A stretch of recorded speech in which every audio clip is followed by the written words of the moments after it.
This show is sponsored by BetterHelp. It is so easy to get caught up in what everyone needs from you, whether it's the needs of your friends, your family, your work, or even your pets. So listen, y'all, when's the last time you made sure to make time for you? When you're giving all the time, it's so easy to forget to give to yourself. Therapy can give you the tools to find more balance in your life so you can keep supporting others and yourself. Listen, y'all, the year is 2023. Feel absolutely no shame in seeking help from a therapist. It's helped me out. It's helped me figure out some stuff about me and my own behavior so I can be the best me possible. It's also a great outlet to just vent all your problems to if you don't want to encumber a homie. If you're thinking about giving therapy a try, give BetterHelp a try. The whole thing is designed to be convenient and flexible to your schedule. All you gotta do is fill out a brief questionnaire and get matched with a licensed therapist, and you can switch therapists out at any time. Find more balance with BetterHelp. Visit BetterHelp.com/bombcast today to get 10% off your first month. That's BetterHelp, HELP.com/bombcast.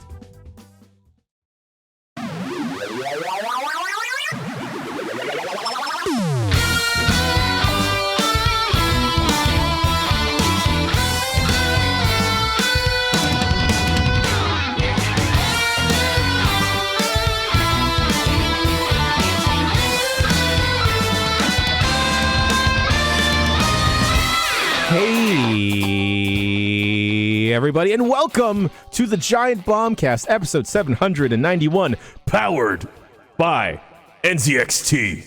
I gotta get, like, I really want, like, a giant comical switch just to, like, pull down, and, like, the podcast, and we flip it on like a breaker, and it's powered by NZXT. I'm your host, Jan Ochoa. Joining me, as always, co-captain of the ship, with stuff going on over his shoulder, and I'm ever so slightly interested. We got Jeff Grubb. Yeah, I got the gimmick back there. She's been playing Ink, as she calls Link. She just run around having him do fun stuff. They kind of think they're over just endlessly killing him. If he happens to die, they still think it's hilarious. But no, now they're just like, let's explore this world and see what's going on. I'm like, there's so much going on. Are you sure? But they're finding their fun in there. Also, speaking of big comical like levers.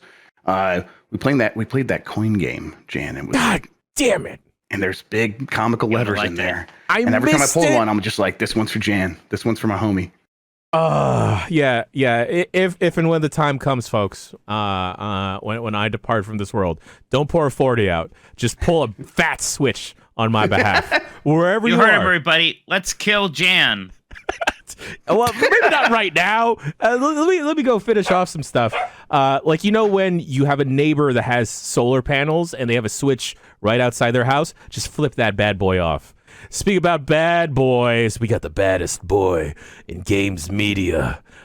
The most dangerous man in all of video games media. That's right. He's drinking. He's so drunk and inebriated off of Cheerwine Zero right now. We got Mike Minotti.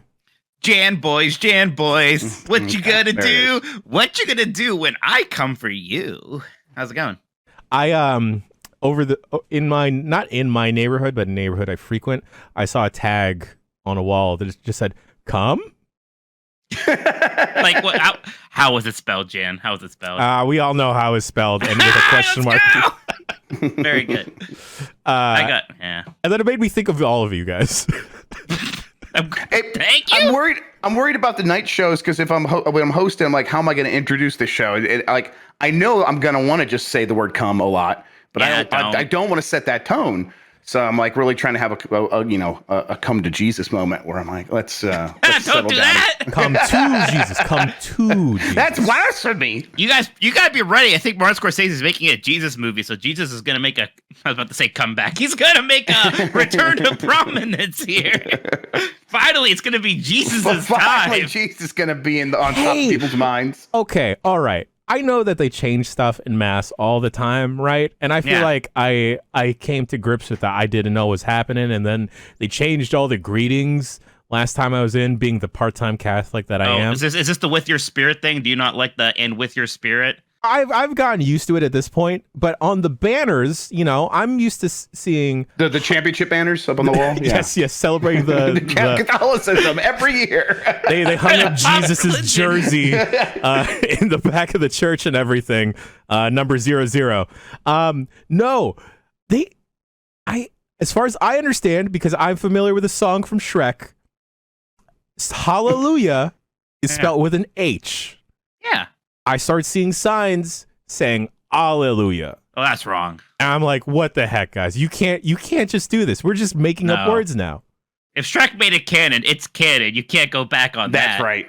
Yeah. Shrek canon. Or Jesus too. Right. Yes. Do you? I was about to ask, are there more Shrek movies than Jesus movies? But No. No. I thought about it some more. No, because Shrek movies are Jesus movies. I mean, Well, yeah, just all counts. I mean, one in the same, one in the same. Yeah. I get unreasonably mad at Jeff Grubb for this very mild opinion that he thinks Shrek 4 is like worse than Shrek 3 or something. And I've told him like 8 times now. I just mixed them up. I don't remember the Shrek movies that well. He's still mad at me about it. I still get really upset about it. I still can't let it go. Apparently, it's not even about Shrek 4 being any good. It's about Shrek 3 being terrible. This is some inside baseball, folks. But I was asking the both of these two gentlemen about what they think would be more intimidating to see a group of 7 or 9 games media lists roll up to an event, whether it be cheetah print shirts or Hawaiian shirts. I think we might have to roll with vests. Ooh. Because Minotti, I was, you're an avid Disney parker, right? Yes. You want to be Dapper Dan's? Oh no, I was thinking like, the families that roll up with like the Minotti Vacation 2023. I'm the mom, I'm the dad. They made me wear one of those last trip because we had like our whole family there.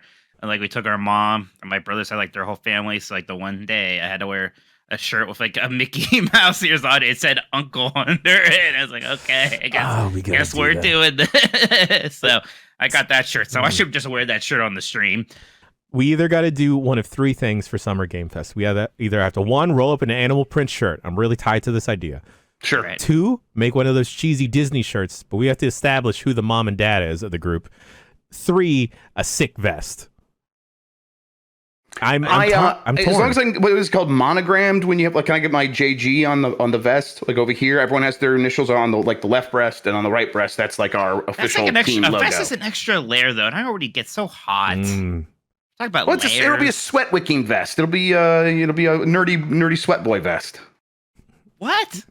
Sweat wicking. It's new technology from the 1980s. Just do the vest then, Minotti. I don't know. I'm not sold. I liked the Hawaiian shirt idea. I have those shirts ready to go. In fact, I got a new Disney Hawaiian shirt in that I could wear because I'm going on a Disney cruise. Jen, you're gonna find out when you try to like yes and with Mike. He's like, no, I want to do it. I want to do the thing I like.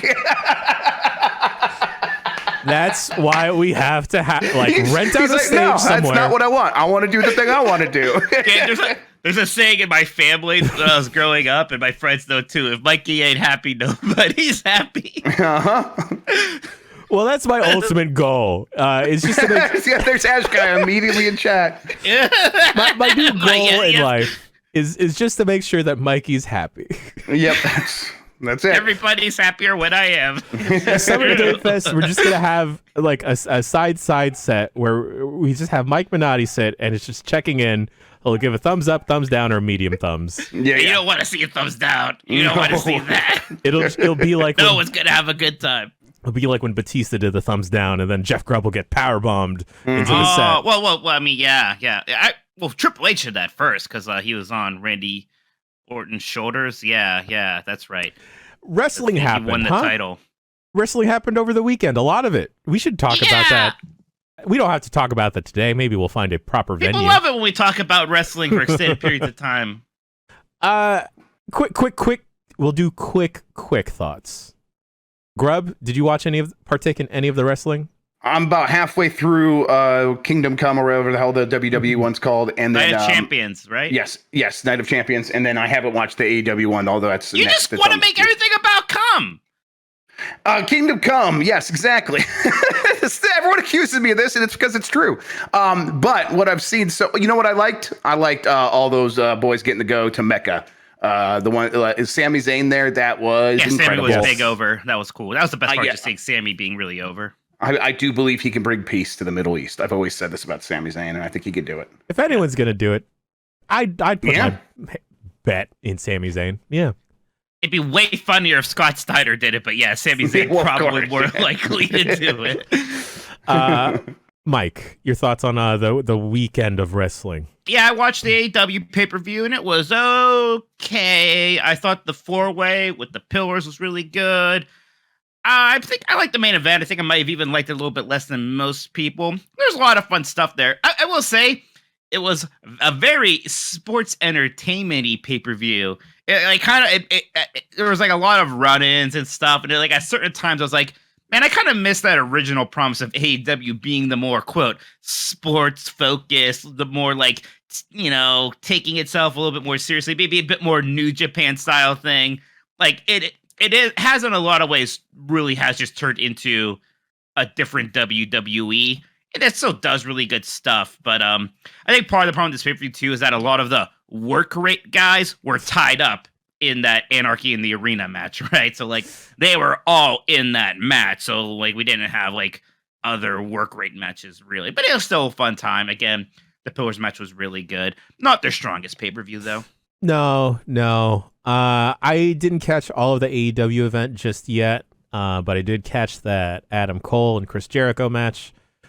Boy. Night Champions though, thumbs up from me. We'll probably find some time to maybe get the Power Bombcast up and running this week. I got one more thing. But we could record that this week and maybe put it out while we're traveling next week and stuff like that. Or wait, that's next week already? Oh boy, in a week you're gonna have to have your bags back because like 8 days we are in LA. Shit! Isn't that just messed up? There's so much there's like so many other things going on, and like I've scheduled so much, and I'm doing my best, and like it's at the point now where I'm actually just afraid to look at my email. I'm like, I got to go over it again, make sure everything's okay, and I'll get back to you. We'll see.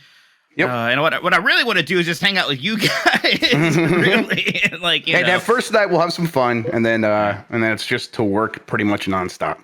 My tummy hurts just thinking about it. All right. Oh yeah. We'll get through it. Don't worry. I know what can cure that tummy trouble. Maybe a nice cold shipwreck or a hippopotami tie. Oh God. Or an oa. Mike Minotti speaking my language. I thought you were going to say perhaps a churro or maybe a special corn dog. Ooh, a Mickey Mouse shaped beignet. Those are actually that place might be closed because they're renovating all that area for they're turning Splash Mountain into the Princess and the Frog thing. So I think they're renovating that. So maybe look, I shouldn't make any promises I can't keep. Folks, I somehow need you to tell me how to get back into Club 33 at Disneyland. I've never done it. Big bucket list for me. I'm there, so I can probably help you guys out. Shut the hell up. My charm and luck will, okay, all right. Rain down on all of you. Apologies. Real life things have gone in the way, folks, of being able to edit the City Walk-in video, but I need to share the story because this wasn't captured on tape. We walk into Buca de Beppo. We need to get a table, and then Grub just says, "Jan, just go. Use those DSLs on the staff." And I'm like, all right, okay. Next thing I know, we got a table in 2 minutes. Okay. Well, I would like to apologize to my coworker in case HR is listening. I don't remember any of this actually, and I want that stated for the record. Before we get to games, my partner and I went to Fanime over the weekend. It was her first anime convention. What'd you think? Thumbs up, thumbs down. We bought too much shit. Yeah. This is gonna play poorly for the audio listeners, but I'll describe it in detail for them. Don't worry. Okay, I was gonna describe it, but you describe it. Yeah, it'd be funnier if I do it. Let's see. Jan is gonna hold up something here right now. It seems shiny and yellow. It's a star. Oh, I think that's a Sailor Moon object. Am I correct? Yeah, it's a Sailor Moon wand of some kind. And it's very, very tiny. Very small. He's turning the Sailor Moon symbol. The Sailor Moon symbol came out of the middle. It's a bottle opener, ladies and gentlemen. Cool. How about that? We can get drunk with Tuxedo Mask. It'd be fun. I would like to get drunk with Tuxedo Mask. Of course. It was pretty fun. Also, dang, a lot of people like anime. It turns out a lot of people like anime. So I've been a snob about crowded, busy. Okay, I don't mean to disparage the attendance, your general attendance of an anime convention, but I know that Fanime has a specific speed dating room and a queue. As my partner and I were exploring the show floor, we noticed that the queue was full of just dudes. So, take that what you will. I don't believe they had any more H movie screening rooms because of probably too many hand checks, in the past. Yes. Wait, what? Are you saying they just have people watch hentai at these things? Oh yeah, Mike. Used to be a big thing. Really? Big dark room, just screening some movies, but they'd occasionally have They to just like have those online now. You don't have to watch that in like a room with other but people. It's more exciting if I have to Is hide it? it. I would say exciting, yes. Maybe it's like the thrill of it, or The Bible Black Room? Yes. But they would have to Name another H. Name another hentai. I dare you. I'd rather not. I don't want to give away my specific tastes too much. I'd really rather not. Oh boy. But yeah, they would have to do hand checks, Mike. So like there'd be ushers with like mag lights saying hand check, show me your hands. Just to make sure. That's a job. Hey, and convention workers, most of them are like volunteers. So like, that's a hell of a job to volunteer for. I want to be paid for that shit. Hey, you gotta walk into the room where the hentai's played and make sure no one's whacking it. And here's a mop in case things go bad or really right. We will not give you any money for that. Holy shit. Also, there was we went across the game room and they had this. It wasn't a DDR machine because there was no arrows or whatever. It was just like a whole pad. And people were just like shuffling and vibing on it. I have no idea how you actually play this game because I saw like the feet arrows coming in. And then just like people just like hella dancing. And it was too much. Dance Rush, maybe, I believe. Dance Rush. Dance Rush? Okay. I'm interested. At DreamHack. I like rhythm games. I've never liked the ones where I have to use my feet. It's too much. DDR is one of my favorite games of all time. Did I put that in my top 100? I didn't know that about you. I didn't know that about you either. I got a pad. I will do a stream. It's going to be sweaty and gross, but I'll do it. Yeah. I like every other like rhythm game a lot. Like I like Samba de Amigo and Guitar Freaks, the original guitar game. Oh. And all that stuff. DJ Hero is where it was at. DJ Hero freaking ruled. I don't but tell me that's about the time that you impressed the crowd at Tomorrowland when you played Disney DDR. No, that was AJ, I think. Or was it both of us? That did happen though. Huh? He said was it a brother he's right. Like dance number you guys did? Yeah. Choreographed? Yeah, I think it was some kind of like hi-fi version of It's a Small World or something. Yeah, people were excited. It's that arcade that they just received a Tron shit now because that Tron ride opened up next to it. That Tron ride is like putting me through a crisis because I love Tron. And it's so cool to me they opened this big Tron ride in Tomorrowland. But I'm kind of a wimp, and it's like a fast roller coaster. And I don't know if I'm going to be a big enough brave boy to do it. I'll sit with you. We'll both be brave boys together. He's never done the Mummy ride at Universal because it's too scary. I think that's probably actually too scary for our boy Mikey. Yeah, I have the biggest coaster I've done is the Everest coaster in Animal Kingdom. And like for a year I was good with that. And I'm already kind of like, then I got like a little bit older and like now I can't even do that one anymore. So like there's a line like Space Mountain is almost pushing it for me these days. That's how wimpy I am, right? Space Mountain's nothing. Is it the motion sickness afterwards, or is it just the general? Like I don't like that falling, like pit dropping feeling. But getting like that used to just be it. Now that I'm older, like headaches become a thing. I will get headaches on them, especially because look, hey, I'm in the theme park. I'm also perhaps dehydrating myself a bit with alcoholic beverages, and that's not helping. But and all the other stuff, right? So I don't know. We'll see. Maybe I kind of feel it when I get there. I did not do that new Guardians of the Galaxy coaster in Epcot when I was at Disney World recently. I'm just like, I don't know. I just don't know.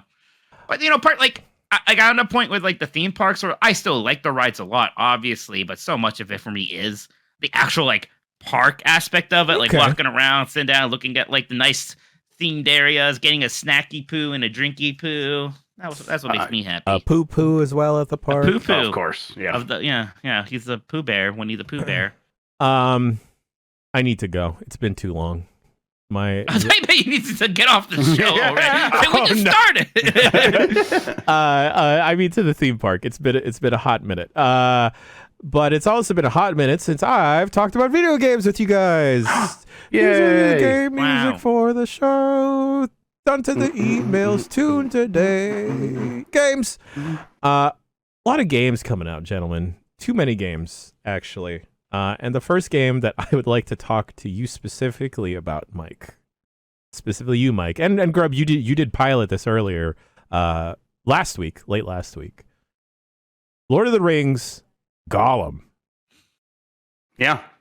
What a game, huh? That's an alleged video game. That's true. Mike, as one of the biggest Lord of the Rings fans that I know, how much of an insult is this to the Tolkien legacy? Oh, it's pretty bad.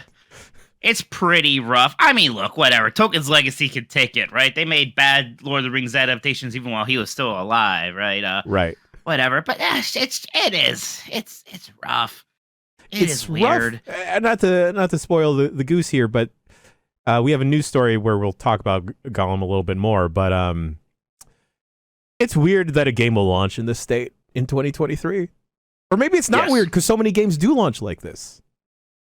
It is This strange is especially bad, right? It's especially bad. It's so bad that I actually don't want to hear the apology, right? And I think we'll talk about that later. The apology tweet. It's like don't come up and slap me in the face and they say you're sorry. Like, you know what you did. You know it was gonna happen. And again, I'm not trying to be like shame on these people. You know, a lot of people just doing their job. They're doing the best they can, whatever. You know, but for some reason, a very incomplete game came out that is in an unacceptable state. Don't apologize for it. You know what you did. You know, there was like a tweet thread just a little bit ago from some guy who worked on Anthem talking about that. And he was like, yeah, we knew it wasn't ready, but they said it was going to release, so we did. Like, people know. It is just baffling how, because I always thought conceptually it was a bad idea. I think a lot of Lord of the Rings fans agreed. But then just like everything else about it is also off. Like the performance is terrible. The aesthetics are really poor. Like in big ways, like character models and like environments, to small things like font choices. Just everything is wrong. The way the colors become blinding when you do Gollum vision. The fact that Gollum vision is a thing in the game, right? But then like, you know, like Jeff's the one who played it, and you could tell by watching it, but he'll tell you it just feels awful to control. The moment-to-moment gameplay stuff is just weird. Just a giant misfire in every way. Is there anything from like the story that is gripping at all, Mike, from like what you checked out of it? No, not at all? No, because I mean, it's like I knew where this story was going to take place, and they just explain it in the book, The Lord of the Rings, in a way that told you everything you needed to know about it. Like, you know, Gollum went out looking for the ring because Bilbo took it, and it took him to, he went to Mordor, he got captured, and then Sauron found out where the ring was, and then he got out of Mordor, and then Aragorn captured him and took him to the elves. And then Gandalf talked to him and figured it out. That's what happens. That's what goes on. You know, I've heard things like, oh, he befriends a bird, and guess what? I bet that bird fucking dies, and Gollum gets sad, and we learn a lot about... No, Smeagol gets sad. Gollum's like Smeagol fucking gets sad. Gollum Like, eats the bird. I love it when birds die. It just really makes bird me feel death. One of my better favorite kinds of death. Yeah. about myself.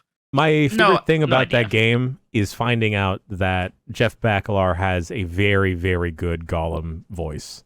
And he hates Lord of the Rings. Which makes it funnier. Right? Alex Boniello also has a good Gollum voice. Grub, you were playing it for us. How did it feel? Oh, it's real bad. It feels real bad. Like, this isn't one of those games where, like, okay, let's just get in there and see what everyone dislikes. You're going to get it right away, because moving Gollum around the world is a tragedy. He does, I think Galump is how Lucy put it to me. I'm like, what do you mean? And then you play it. Like, oh, yeah, he's galumping forward. Like, every time you press forward. Is that a Gollum gallop? A galump? Yes, a Gollum gallop. Yes. Instead of, like, just, you know, walking forward or even crawling forward, he just like leaps forward as soon as you press the stick in a way that it feels super bad, and it never comes together in a way where you're like, oh, this is either fun or feels true to the character. I mean, whatever, it's gone. They could have done it however they wanted to. He's got a weird jump. It looks kind of funny. Whatever, a lot of games do. But it's just none of it is like in service of some a larger idea of like, let's make a game that is satisfying to play. No, that's they were just trying to get something that kind of functioned here and came up short on that regard in a lot of different ways. And then like Mike's right, like that's the Golem vision is just, it looks really bad. Like they didn't even get far enough along that workflow of like, how can we impart useful information to the player? It's like, no, the screen's just kind of gonna get bright. We'll put some colors on the things that matter and let the player figure it out. And that's that sort of mentality is across the game, where it's just everything is so undercooked, and you get it in those like those Smeagol versus Golem, segments where they are using Arial font, and the way that they write out the prompts of like, oh, Smeagol feels this way, Golem feels this way. Let's try to have this conversation and see who's going to win this argument. Spider. Spider. Like, and it's like everything's so confusing. Everything on the screen is either contradictory or hard to parse. And then you go through it, and it becomes clear very quickly. Oh, none of it mattered anyhow. The game was just going to do what it was going to do, and that's true in a lot of games, but. That's like, the Walking Dead games is the ones that have those choices that sometimes can feel false, or, can feel like they aren't actually contributing anything that changes the game. But what they do actually accomplish is make you feel something about the predicament that the characters are in. I have felt nothing the entire time whenever one of those segments would come up. I never felt anything playing this game really other than frustration and kind of bewilderment. But those segments did not impart meaning to the character for me. Sure. Yeah, I mean, the most incredible thing is like they put you in this cave of like these tunnels, and the ring wraiths are like zeroing in on you. And it's like, oh, it makes it like, oh, you got to escape. What are you going to do? And you can like spend a good while like trying to figure out how to escape from them. But nothing happens until they capture you. You're just supposed to get captured by them and move the story along, and that is just they are just like moseying along. The Nazgul, is that what they are? Nazgul, ring wraiths, the Black Riders. Take your pick. The Black Riders are just kind of like moseying around. They're like 50 yards away, but they are glowing red in Golem vision, and then everything else is just like nothing. And well, okay, clearly I'm supposed to avoid the giant moseying red Black Riders, and it's like okay, and so you do that for long, and then eventually I just got frustrated because Lucy and Tam were there and they weren't going to say anything, so they did this thing. And I'm just like, whatever, I'm just going to get killed. We'll see what happens. But no, that was what you were supposed to do, even though there's no indication, no help. And unless you like do it on purpose, like, oh, I'll be funny on stream, go kill myself. It's going to take people 15, 20 minutes to figure that out. If they ever do, I bet at that point, a lot of people just put this game down and never pick it up again. Yeah, I feel bad for Lord of the Rings fans. You should. I do, Mike. I do. I don't know. Maybe this is what they deserve. Shut the hell up. Well, speaking from one underbaked game to one game that perhaps is similar to a fruit tart where there's too much happening, Legend of Zelda Tears of the Kingdom. This has been Game of the Week for the past 2 weeks. I didn't want to give it the honor of doing a 3 in a row. But Mike, I haven't heard your thoughts on Tears of the Kingdom. Oh, I love it. It's freaking great. All right, next game. All right. I'm just kidding. But yeah, Mike, like it's fantastic. You digging it? You gooping I like it even more than Breath of together? the Wild. I really do. I just think the Master Hand stuff is super fun. I've said this before, some of my stuff, but like it reminds me of playing the Incredible Machine back in like a middle school computer class, just making all this stupid stuff. Like I love the shrine specifically, where it is just like, you gotta build something. What you gonna build? Like that is always great. I love that there's just a little bit more structure, just a little bit more high points. I'm a big fan of the temples here as opposed to the divine beasts we got before. I think boss fights in general feel a lot better, are a lot cooler, feel a lot more individual, more specific. But yeah, like, I'm on my way to kind of like my 4th temple. I finished a lot of the other main side quests now. I'm kind of barreling through at a point where maybe even this weekend I might, not roll credits. I don't know if I'll be done with the game, but roll credits. But it is just, I've been playing it pretty steadily now for a couple of weeks, and I still don't stop thinking about it. Still don't stop thinking about just how impressive it is. how incredible job it does. Like to the fact that even though it does like do things like use that same map from Breath of the Wild and has some other samey things, doesn't even bother me in the least bit. It's just so much fun. I'm at a point with that where like I'm rediscovering so much of this map that I'd completely forgotten. They could use this map 2 more times, and I would be like, oh yeah, that's sure. But with years in between, I'm gonna forget a lot, and whatever you change, so much is different, so much has changed that has never even become close to being a problem. I am Thank you, Sean. It's Ultra Hand, not Master Hand. I don't want to look stupid. Please, everybody. Ultra Hand. I let it slide. Don't let it slide. You have to correct me. I do it for you, and I know you love it. I'm interested to hear like what you guys are doing right now, because I got to the point where I'm like, okay, I did 2 of the temples. I'll probably get to the next one here pretty soon. I got to the point where I'm ready to go into that temple, but then I stopped because I was just getting murdered by the enemies there. I'm like, I'll go find some more shrines. I'll beef up my Link. And then actually what I've been doing is going down all these I'm doing every news story, like journalism mission I can. Right. I'm trying to get all the great fairies unlocked and opened up. Important. Those are important, right? And it's like, but as I'm doing them, I'm like discovering, Lurelin Village like needs to be rebuilt. Yeah, I can work on that. I'll go get you 15 logs. And I absolutely built my snow runner truck and had as many logs on there as I could. I couldn't get all 15 in one. So I did one last run with my truck that I like revised every time I went back. I'm like, all right, what can I take away to make this work better and have it be more sturdy? And I got it perfect. I had some like wood planks, and I had a 2x4 or 4x4 sticking out the front, and I had the big wheels, the big foot wheels on there on each side of that, so it was thin enough to get across the bridges. And I'm like, I really thought this through. And as I'm like driving the last 3 logs, I had already done a run with like 10 logs, and I found 2 in the village, so I only did 3 more to get the 15. And as I'm getting kind of like, okay, this is a long trek, because you weren't allowed to use any of the palm trees. You have to use like normal tree logs, and they're pretty far away. At least this the ones I could find. And I'm getting kind of bored, so I'm like, I'm just shooting off one of my powers that like causes the guy to go spin and catch stuff on fire.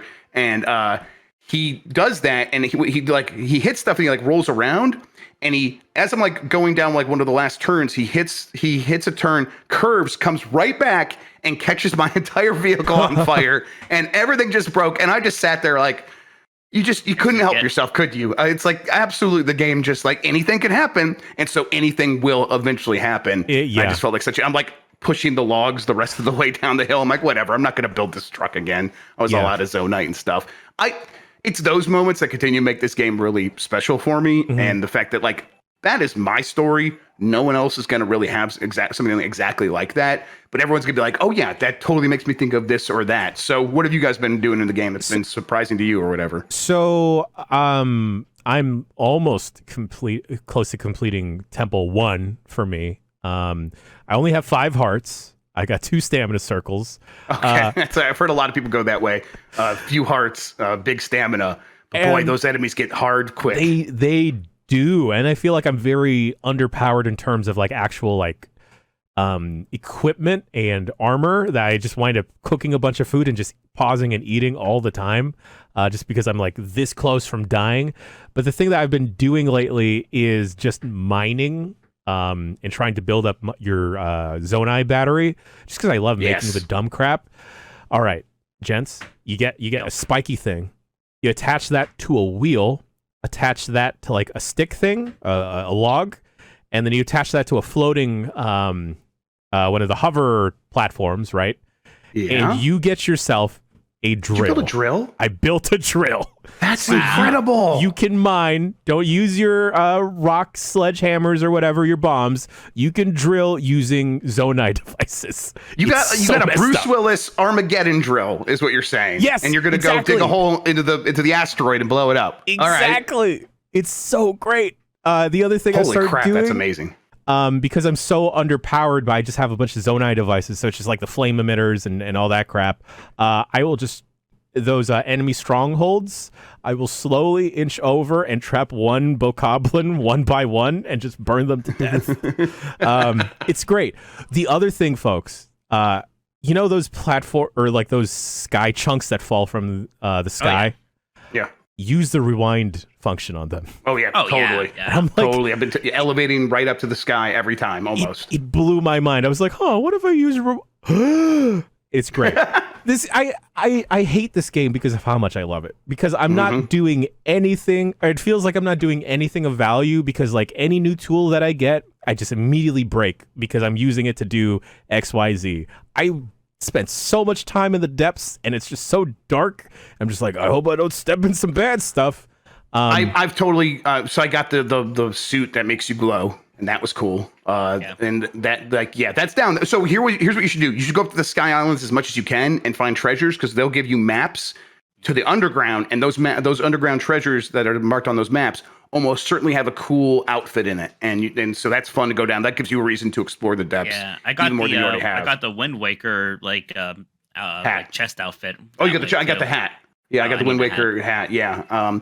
So it's like that's been a good reason to go down the depths. But I've really gotten over not using Zonite to use the magic thing to make stuff. Resource to use. Yes, just use it. And I've started building, every time I want to explore a little bit, I build my hover bike, which is just 2 fans and the control stick. And it's like, as long as you angle them right, you can control it pretty easily. And then if I'm in the depths, I just throw a light on it, either a light or one of those light up plants. And I just fly around and I'm good to go. And it's really quick. And since I've started, and I realized I was getting a little bit of anxiety from this game, because I want to take my time with everything. I want to be doing everything. Yeah. But when I am doing these things that kind of take me off the side, and it feels like I'm not making huge amounts of meaningful progress. I spent an hour and a half building a truck and getting logs across the map. That's one thing in this game that has a million things. Street Fighter 6, Diablo 4, System Shock, all these things are happening right now. I got to be getting to these other games. I'm like, you know what? Let's start using some of the shortcuts that the game gives me. I am going to just fly around on my hover bike now, and that's how I'm going to get around. And that did lead me down the path of wanting to upgrade my battery. I have two batteries now. Oh, what is the best way to get as much battery as possible? Well, have you done the Master Koga quest? Because just doing that, you'll get a lot of things that help you with that. So complete that quest in the depths. Okay, Master of the Yuga clan or whatever. Okay, yeah, it's the continuation of the quest that sets you down there in the first Yes, I've place. been kind of doing a little bit of that. Yes, all right, then I'll keep on that and see if that's what helps me the most. Yeah, that'll help. Yeah, because I'm the same, where I see some people they have that thing maxed out. I'm like, okay, doing that quest, just mining a bit. I think I almost have 4 full batteries now. Okay, cool. So that's helpful. I'll do that then. In the spirit of a Hyrule Hustle, I kind of want us to find a gap in the map of getting maybe one of the cliffs to another cliff, and figuring out how each of us would cross the chasm, using as many Zonai devices or as little Zonai devices as possible. I just want to see how everyone's brain works in the instance. Yeah. I agree. I'm at a point now where I'm I got a really good firm grasp on all the things this game can do, or at least a starting grasp on what is possible.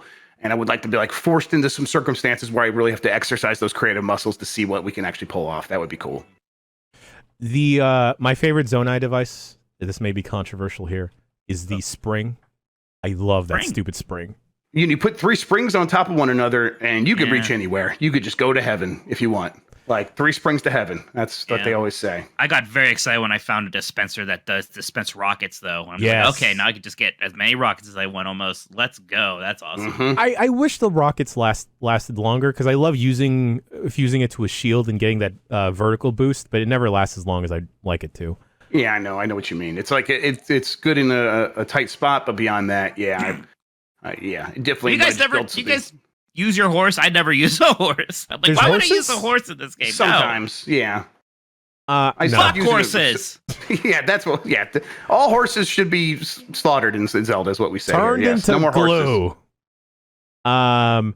All right, gentlemen. That's enough Tears of the Kingdom talk this week. There'll be more. There will be more. There will always be more. Just like there will always be more Baldur's Gate Dark Alliance.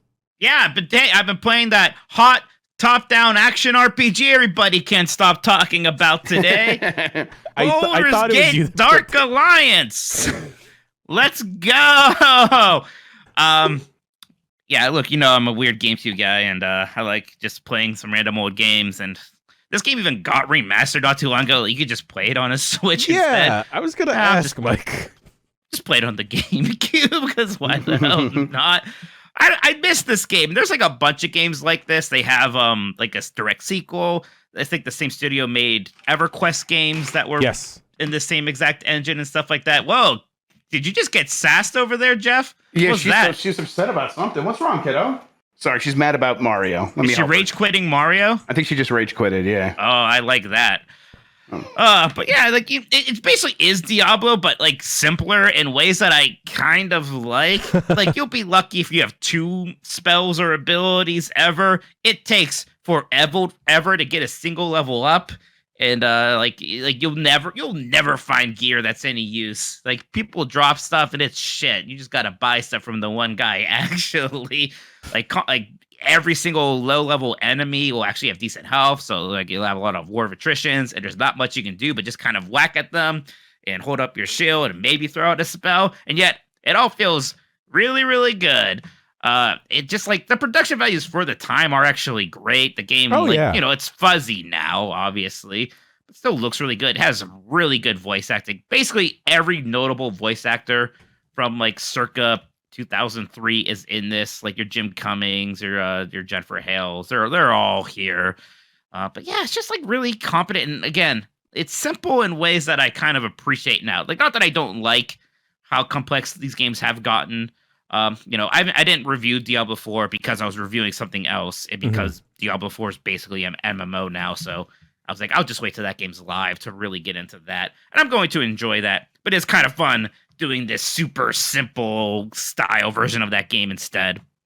Yeah, thinking about Baldur's Gate makes me think of the second one, because I played a lot of that one off of a Blockbuster rental and just throwing on all of the cheat codes ASAP, so just unlimited magic and just spinning around with like the firepower, just being like a little firework. Oh god, I could use that. I haven't had too much time to check out Diablo 4 as well, but look forward to some coverage on the website soon. Yeah, I think we all kind of decided. The way it worked was they gave us BattleNet like accounts that we would have to use, right? And we're going to lose access to that. So it's like, I think everyone kind of individually decided we'll just wait till we can actually play the real deal thing and have all that stuff carry over. That's what I was thinking, because like I know I want to play this game with my brothers. Again, it's basically an MMO. And like, okay, I get that I could review the game this way. I'm so busy with like other things. It was easy to be like, this is the one thing I'm actually just not going to do. And I'll just play that game when it comes out. Shut up, AJ. My brother's in the chat now thought that was sweet. You go to hell. Jeff Grubb, speaking about old games, you've checked out an old new game, System Shock. Yeah, that System Shock remake is out. It's out now. I honestly I haven't looked to see what other people are saying about it. I am enjoying it so far. I'm about an hour and a half, 2 hours in. I'm like getting the hang of stuff. It is still that game. It's still, and it feels like an older game. Like there's, not a lot of auto saving. If you die, you're going to pay the price. So you'll be wanting to use quick save and quick load a lot. And I've gotten to the hang of that. That's been pretty good. Honestly, the big thing about this is someone who only kind of watched System Shock over my brother's shoulder when it came out, like way back then, because that was his PC. I wasn't allowed to use that, so I watched him play over his shoulder, and I'm like, I always remembered like there's so much in this game I would see in games later down the line, and now playing it's like, yeah, man, those audio logs are in every game now, and having like junk that you could pick up and have a world that you can interact with, and all this immersive sim stuff that would go on to rule that genre. It all started here, and they do a good job of sort of making it a little bit more friendly, and it has a really good style to it, so you kind of feel like it's a fun world to explore. They don't go for, we're not trying to make System Shock 1 look like a game that came out in 2023. It looks like a game that came out then that has been sort of upgraded in every way. So like from a distance, it looks pretty like, photorealistic with like a little bit more extra colors. But when you like look in at an object pretty closely, it does still have that aliasing on it. And it still has like those simple textures that looks a lot like, the boomer shooters that come out today, like that bolt gun and stuff like that, but like are trying to look like Doom. This has that, but you have to look a little bit closer at everything to get that effect. And it actually looks really cool. It has made me want to explore because it's like such a neat looking world. But it runs great. I haven't had any issues with bugs. It feels like one of those games that's like, oh yeah, this is an immersive sim, and it has all that stuff to it. But It's very hard. I am kind of unforgiving. Issue. Yeah, skill issue for sure. And I'm like getting the hang of it a little bit. And that's really helped. And really, you got to be liberal with that, the quick save and the quick load. But it's like, I think this is going to be the right way for most people now to go back and experience System Shock. I think for years and years, people have heard, just go back and try to play System Shock 2 and here's some mods. Just do that instead. Now, I think it's completely reasonable to go to this. I know this company, Night Dive, did the enhanced edition of System Shock a few years ago, but I think this is probably the right way to go back and actually play that game from now on. It's really working for me, and I'm really enjoying it. I am so excited for this. I love me a good boomer shooter, and I like Night Dive's work a lot. Their, what they did for Quake was fantastic. What they did for Power Slave last year was awesome. But yeah, System Shock is such an important game just because it did introduce so many of those immersive sim elements and some of those RPG elements that we weren't used to at the time. There's still like an atmosphere and a mood to System Shock that isn't really replicated in anything else except for maybe System Shock 2, and it kind of carried over into BioShock. A little bit, yeah. A little bit, but even this is still very much its own thing. I'm going to be really happy to play this and kind of see some of this stuff get figured out. And I have like so much more of a tolerance for some of that old school jank. Like I just played through Star Wars Dark Forces for the first time a little bit ago, and it basically had fans do its own sort of Night Dive Studios remaster treatment to it with that Force engine, and that was awesome, and it played really cool.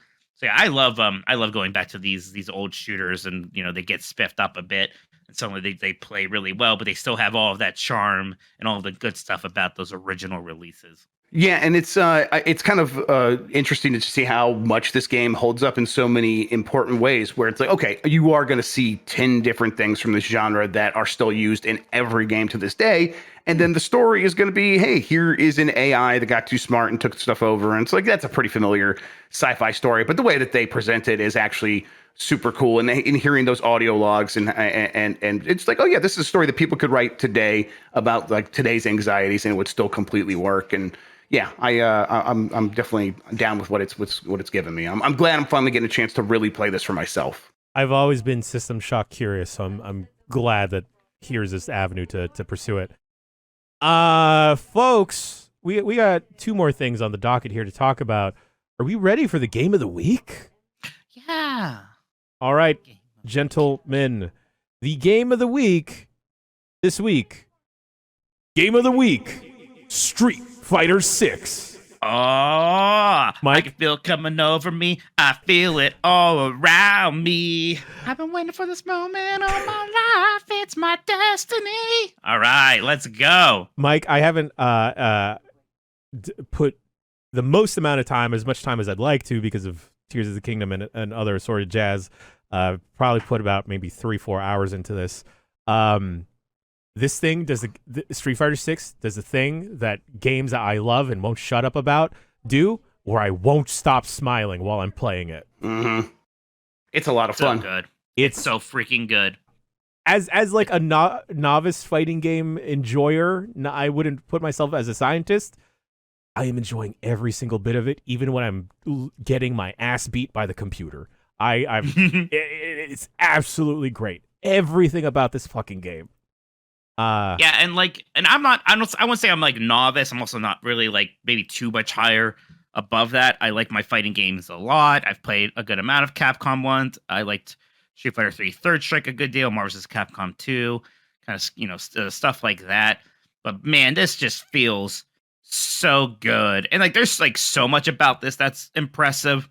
Kind of, like the thing that really stands out is just how this launch of this game compares to Street Fighter 5. Oh my god. Which came out in like such a shabby state. It was lacking so much content. They eventually got it in a place where the game was good, and the gameplay was always pretty good there. But it just came out weak, and even some stuff they did, I like the story mode was kind of bad, whatever. But eventually, it had like this big roster, and it was fun out of the gates. This is so feature complete, and with gameplay that feels better than Street Fighter 5's even.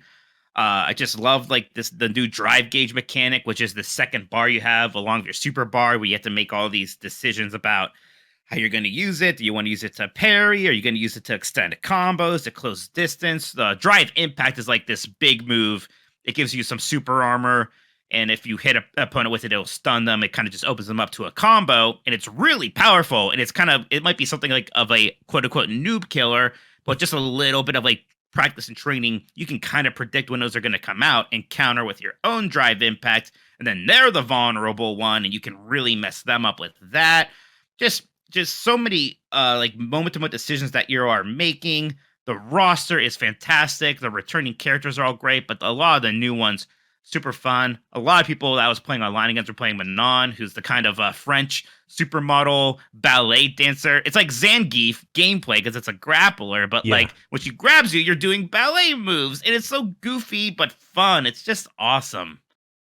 Grub, have you had much time in Street Fighter 6? I know I put it like a little bit less than you, probably like an hour and a half, 2 hours. I've been working on it. I knew we'd have other people kind of covering this stuff. We're going to get a quick look up. But I plan to throw myself into it. I want to, if not get good, I want to be able to at least understand what it takes to get good. That's this game's going to help you with that because it's not just a training mode that you have. Like there's like a tutorial mode for each character that isn't just like, here's how you do a Hadouken. It's like, here's what this character is good at. Here's what your general strategy should be. Now, here's how you do a Hadouken. Here's when you should do a Hadouken. Here's where that makes sense and stuff like that. And it's just like such a great teaching tool. And then on top of that, you have like things like, teach you how to do combos for each character and all that more standard stuff.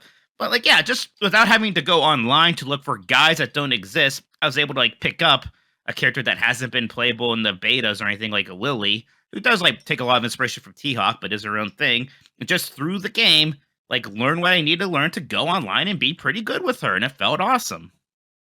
Yeah, I have, as someone that's really struggled with fighting games a lot of the time and just wound up button mashing my way through, I think Street Fighter, well, the last Mortal Kombat game had a pretty good tutorial, but then Street Fighter 6 specifically is helping me understand the context of a lot of the moves, like you said, Mike, because like, I could fire off a Hadouken, I could fire off a Dragon Punch, no prob. Just situationally, I feel like it's helping me develop that instincts and everything. I'm just doing it with a pad. Mike, are you doing it with a pad as well? No, I'm anti-pad. I'm actually, I like pads. We mean like a game pad or like a fighting stick situation? I just use this, and I actually like the D-pad a lot on my Xbox controller. I've been playing it on Steam. It's been running great there. But the kind of like the other interesting thing here with like accessibility is that you do have the new modern controls, right? Which makes it easier to do things like special moves. And like the trade back is maybe you don't have access to as many like on the fly choices and moves as you do, but it's a great tool for people who are intimidated by having to do things like quarter circle rolls and things like that. And then there's also like you can use that mode online. I think it's even good for tournaments. Then there's this other mode, I forget what it's called, where it is just the button masher mode. You can't use that online. If you want to like play with somebody who doesn't know anything about fighting games, or you want to play with your kids, give them button mashing mode, and like they can play with you. They can push the buttons and like they will do things. That's fun. Dynamic mode. Thank you, Sean. Thank you, Sean. Thank you, Christian. I'm really excited for everyone to finally get their hands on this because I feel like this has like taken over my segments of my brain space where I'm thinking about like, okay, this is the muscle memory I have to develop. I also have to develop like the situational stuff. And then like, that's just what I'm facing a specific type of opponent. Now I have to think about how all these new characters move because to an extent I have an idea how Ryu, Chun-Li, Ken, Guile, and Cammy move. Like when you introduce someone like Menon or Kimberly, or God, who's the dude that's drinking? Jimmy? No, not Jimmy. Yeah. God, now you're gonna make me forget his name. Jamie. Yeah, the drunken Jamie. That's it, Jamie. It's like I don't know how you move. Like, stop jumping around. Right. It's great. It's so great, and I feel like like against JP because he's like this tricky character who like it's like summon portals with like spikes and stuff with them, and it's like this whole thing when you're fighting him. But it's so cool, like because getting better isn't just learning combos and things. No. It's, okay, I've been playing enough. Now I know what this character's going to do, so like I know what I need to look out for, and I know what abilities I should be focusing on. And the game just makes it so fun. Like you're going to master it just because you're going to want to play more because it's so much fun to play. Yeah, I've been on the fence now, as I've talked about over the past couple of weeks about getting a hitbox or just going all the way back and getting a fight stick. I think I might try and get a hitbox or something similar, just because the gamepad I think I'm finally experiencing what Lucy feels, where her hands feel super cramped with a controller. Because I do a weird thing with my thumbs, y'all, because I have hitchhiker thumbs. Oh wow! That instead of pressing the buttons with like my actual tip of my thumb, I'll press it with like the nub here, like the bend. Oh sure, yeah. And then over a while, like I'll just give myself calluses and it'll wind up hurting. I guess I could try and use a keyboard. Maybe I could do like light up specific keys. I could do that, right? Yeah, I could do that. Maybe I'll try that. Maybe. Yeah. Maybe. That's like a hitbox of sorts. Sure. Yeah. But yeah. Mike, who have you been playing as? I'm just curious. I've been playing as Lily a lot. That kind of like the girl who's sort of like T-Hawk. She has these these hammer boomerang things that she kind of uses to help like extend her reach because she's so like small. highlight sticks? No. I don't know what you call them, but they're cool. And you know, I've just learned some basic combos with her. And she has this thing where her one special move, if she lands it, it will power up some of her other special moves. So I learned how to do combos with that. So you know, I like it because like not too long ago I was playing Street Fighter V just because I was feeling the hype for 6. And I was kind of learning grapple characters a bit better. I was playing Armika in that. Mm-hmm. And like I'm not fully ready to go and play like Zangief online, but Lily has a grapple move. It's a half circle input. So I like that I can still do that stuff and keep learning that, but still also have the tools of a more sort of traditional, like just striker character, not full on grapple. So she's been a lot of fun for me.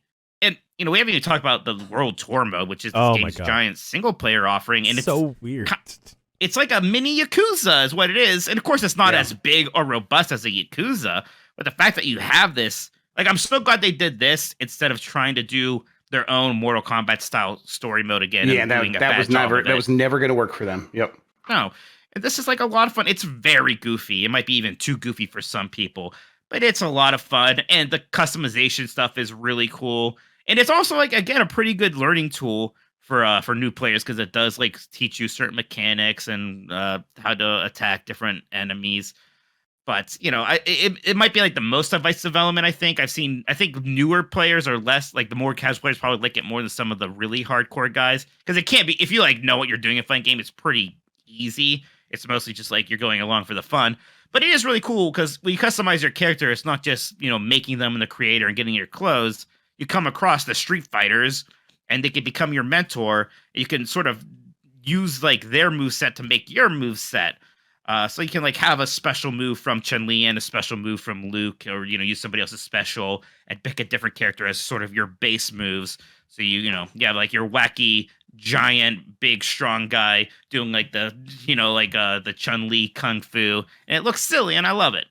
It's really fun top to bottom. I need to spend more time in it. I want to spend more time in it. Grub, who do you think you're gonna main? If we're gonna do our losers bracket here, that's what we're just gonna call it. I'm probably gonna go with Honda. I always liked the Honda. I probably will stick with them, but I'll get in there and I will lab out some potential other characters and see what I can come up with. I like the idea of a drunk jumping around character. That sounds good. Maybe I'll try that out. Maybe try Jamie. He's cool. I think he's pretty combo-y. So it might be. I don't know if he's like the most newcomer-ish. Yeah, but if I got to commit, I'll commit and I'll figure out what I got to do for any of these characters. I mean, that's what it takes. Yeah, then I'll smoke you later when we have to fight. Well, It'll be great. That seems inevitable. Sure. Yeah, because that battle hub too, and I think like people have seen that from the betas and stuff. But that social space you get to hang out with when you're like doing online matches. It's so much fun. What's cool is like you also don't have to do that. If you want to just play ranked matches, you can just go to a menu and select that and just wait for them. And that's the right way. You should have both. The games like these should have both, and it seems like this one does a pretty good job of implementing that. They just did such a good job with this. And Capcom in general, they have really figured something out, man. They are just on a roll right now at a time when a lot of other studios seem to be getting overwhelmed with the exponential growth of how difficult it is to make games. Like Capcom is out there killing it far more often than not. Yep, it's very exciting. A good Capcom is good for the business for sure. Oh right. It's like I point anything they make. Like I didn't play Dragon's Dogma 1. I'm excited for Dragon's Dogma 2 now. I'm super excited for that. I think that's going to be a big deal. Yes, Capcom's kind of in can do no wrong territory. Yep. I think it's really gonna take that series to the next level. It's gonna be them showing that they could kind of take any one of their franchises and sort of make them a big AAA thing that matters. And it's like, okay, cool. Not that Dragon's Dogma doesn't matter, but yeah, it's gonna do exactly. Oh, you want me to help you out with that? Sure. I gotta help play more Mario. Hang on a sec. I need Capcom to do Mike and I justice and give us more Mega Man. Just do it. Yeah, that's my dream, Jan, is like, and I'll take whatever Mega Man I can get. You want to do another compilation? You want to make another like retro style? Maybe you make Mega Man X9. It's a retro game. I really want them to go all in, use that RE engine, maybe look at something like Hi-Fi Rush and see how you can make your game look like an animated like show or movie. I want a AAA Mega Man game from this Capcom that's at the absolute top of their game right now. I would kill for that just to see what it would look like, because again, I don't think they can do too much wrong right now. Like even when they do smaller things like an Exo Primal, people seem to maybe think that's going to be better than we thought it would. But even if it's like that's a 70, they're like, okay, that's fine, whatever, because we are still getting like this ridiculous revitalization of Resident Evil we've seen the last several years. Their ability to finally make Monster Hunter become this worldwide success and not just this thing that's big in Japan. Yeah. Devil May Cry coming, having its new entry and being a big hit. Street Fighter, like this is going to be a giant hit. Of course it's going to be. It's been, like my review is up at GamesBeat and, please check that out. I gave it 5 out of 5 stars. Wow. And yeah, the reviews in general have been kind of along that line. I think it has like a 92 Metacritic right now, which is insane for a fighting game to be that high. It's really incredible. Mike, you said something interesting there. I feel like because of Capcom's current track record, I trust them more than a lot of other devs out there, studios. When I initially saw Exo Primal, I thought it was a little bit silly. Yeah. But the more I see of Exo Primal, I feel like that is an easier sell to get my friends to play. And I think I'm more excited about the prospect of playing Exo Primal than ever looking or touching Redfall again. Oh yeah, sure. Yeah. Absolutely. Like raptors dropping out of space portals. Yeah, like the storm cloud that just rains raptors. Sure. Why that not? sounds great. Yeah. Why Like, not? Capcom's the brand at this point. They are almost back at that 16-bit era level for them. It's just like, yeah, I'm gonna be interested in every single thing that they do because they are just that good. So yeah, like I'll check out Exo Primal. Why not? God, yeah, I want to play Exo Primal now. Before we head to break and hit the news, Grub, I believe you put this together here. Yeah, and I was thinking this yesterday. Yeah, like this because Diablo and Street Fighter 6 both came out today and are getting really good reviews. I think it's time to start asking the question: is this going to be one of the best years ever, or is this going to be the best year ever for video games? I mean, just here's a list of stuff that I saw someone put on Twitter: Street Fighter 6, Diablo 4, Tears of the Kingdom, Resident Evil 4, Dead Space, Hi-Fi Rush, Hogwarts Legacy, Octopath Traveler 2, Like a Dragon Ishin, Star Wars Jedi Survivor, Metroid Prime Remastered. I think we're probably even forgetting stuff from that list. That's pretty good, and we're only halfway through the year. Yeah, I mean, we're gonna like Final Fantasy 16 hopefully hits really strongly. Oh, yeah. A lot of It high seems like it's expectations. going to. Yeah. Yes, a lot of expectations for Starfield. I'd be shocked if Spider-Man 2 isn't at least very good. Did we lose Jan? I'm still here. He's still here. Okay, Yeah. It's just dark over there. When I think of the best year, my brain goes to 1998 because Yeah. you had Metal Gear Solid, Ocarina of Time, and Half-Life 1. And like Baldur's other, like, Gate and StarCraft as well. Baldur's Gate, Grim Fandango, the Pokemon Red and Blue came out over here. I know it came out in Japan earlier. So then Resident Evil 2, I think, also. So 1998 is pretty insane, especially in terms of very important things. This is certainly the best year I can think of in a long time. Yeah, I mean, we're looking back at so 2013 had The Last of Us, Grand Theft Auto 5, BioShock Infinite, Tomb Raider, Assassin's Creed 4, Black Flag, Fire Emblem Awakening. Like, it's better than that year, right? Yeah. I think so. And then 2011 had Skyrim, Portal 2, Batman, Arkham City, Dark Souls, Uncharted 3, Drake's Deception, and The Legend of Zelda Skyward Sword. I think we're better than that year. 2007 was BioShock, Portal, The Orange Box, Call of Duty 4, Super Mario Galaxy, Mass Effect, maybe Some we're people not. say 2017 was Okay, a really good year. That one Well, was that's, recently. that's Breath of the Wild and Mario Odyssey, and Yeah. then, I mean, that's a that very also good has year, definitely. Persona 5, Mario Kart 8 Deluxe. Sure, yeah. Yeah, Horizon Zero Dawn, but man, he might be better than that year. I don't know. Mario Odyssey is so that's a game that I really like. So that's where Resident Evil 7 came out. So that was like the start of Capcom's Cap God era. Oh, and Cuphead, Hollow Knight, Golf Story. Man, 2017 was a very good year, huh? Splatoon 2, like also, by the way. Huh. I'm looking at other releases here. There's also Fire Emblem Engage that came out in January. Exactly. We were forgetting Yeah, and like some. I like love that Engage. game. It's funny how like I like that game fine, and like I'm already kind of like I don't even think about that anymore. Like not good enough to keep my attention this year. This is where we are.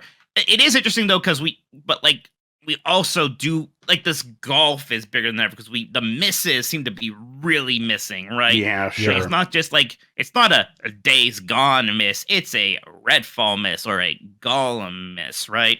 Yep. Yeah. I mean, but those there's not a lot of those. There's a couple of them that you could point to, or at least the high profile ones. And then I'm just like wondering, like, will indie games and like early access games on Steam come through and like really solidify this year? Will we get like the next big thing out of Steam? Maybe, but just in terms of those AAA games, halfway through the year, with a lot still to come, and like October's filling up in terms of release dates and stuff like that. And we still have the Xbox Showcase and Summer Game Fest and all these other things to come along and fill out the rest of this year. So, yeah, we're gonna. I mean, I think it really comes down to if we get one of these big games that we know is coming. So, Final Fantasy 16, I feel pretty confident it's going to deliver. So we can add that to the list. If Starfield also is like a Game of the Year contender and is vying for the top slot, it's like, okay, that's probably the best year ever. Probably. Yeah. It's going to be pretty nuts. Some of the smaller titles. At the very least, we're like in a very good time for gaming. Suddenly, everything is kind of coming together for a lot of different studios. It's still really hard out there. It's still really expensive to make video games. But some people are figuring out some ways to do it in a way that is very exciting. Yeah, but I'm also looking at some of these other titles here. There's been studios that turn games around. Like this year's WWE 2K23 was actually okay. It was enjoyable in some moments. So like we got Fight Forever coming soon. That's right. Yeah, it's all over. But smaller games too. Like Chia was great. Yeah, Chia. A Space for the Unbound was an indie game that came out earlier this year. Right. Absolutely fantastic. So other than not Skyfall, space game, Grub, you just mentioned it. Starfield. You made me blink on it too for a second. I was like, wait, I'm panicking now. So other than Starfield and Final Fantasy 16, what are the other giant Spider-Man. Okay, what are the other giant ones? Armored Core? Armored Core 6 for sure. That hits big, right? Yes. Yeah. Yes. I think that's probably going to do just fine. Let's see. What else? We got the ones from this month. Final Fantasy 16. Pikmin. We still have a Pikmin 4 coming out. Pikmin 4 is coming. Yeah. Baldur's Gate 3, Forza. The re-release of Ghost Trick. There you go. Oh, hey, I got my Ghost Trick shirt on right now. There it is. Missile. Best dog in video game history. I'm like the gamer browser's failing me right now, but Exo Primal, July 14th. There is still probably at least one more big Nintendo game after Pikmin 4. There's got to be something for the holiday, right? And I don't know if I like so. The best case scenario is it's the Mario game. I don't know about that, but hopefully it's Metroid Prime really 4. Cool. Yeah. Maybe. Probably not. Probably not, but it's got to be something. But I mean, there's still time for the second half of this year to get filled up with some pretty big stuff. So yeah. I think it's going to the hits are going to keep coming. I think it's going to be a front heavy year, but I still think there's going to be a lot of weight in the second half as well. I'm fine if the year decides to lighten up, though. That being said, yeah, that'd be nice. Because, geez, I really want to get good at Street Fighter 6, but I can't stop gluing things in Tears of the Kingdom. Yep, and for like, real. Like I'm excited for Summer Game Fest and to see everybody doing stuff, but it's like, man, there sure are a lot of video games I want to be playing and should be playing. Like, I think I'm gonna have Street Fighter 6 on the Steam Deck, and I'm just gonna practice a lot on there. I think. Yeah, because I was thinking like, all right, we're gonna be in LA for about a week or so. What am I bringing down? Should I bring the Steam Deck? Should I bring the Switch? Should I not bring anything? Who knows? Yeah, we're not gonna have time for much. That's I wish I could like actually also just play Street Fighter 6 on my Switch. I mean, hey, they put Street Fighter 4 on the 3DS. Give me some kind of like bare bones port on the Switch so I can practice. I need it. Oh, with some of those control schemes, maybe. That game will still be going strong by the time we get a follow up to the Switch. So they'll put it out. Oh, they'll absolutely. Put it out on that then. Yeah. Yes. They could very easily do like Super Street Fighter 6 on the Switch too. And boy, I will be there. And I spent so much time like filling out my dream roster. I know we know basically the first year of DLC characters, but like I want so many Street Fighter 3 people to be added in there. I want like some alpha people like Armika. You're crossing your fingers for Rolento, huh? Yeah, get the Rolento in there with his sticks pipe. And let's lay some pipe. Oh, sorry, Jim, was that pipe? Let's lay some pipe. Okay, that. You did hear me. You did hear me. All right. I really want to make this Scrub League happen. I really want us to all get coaches, whoever they are, and then just come together. Even if it's just the connectivity compadres fighting, I'd be down with that. I think we can make something like that happen. Probably after Summer Game Fest. Yes, maybe we can get started here pretty soon. I think you won't be in trouble though.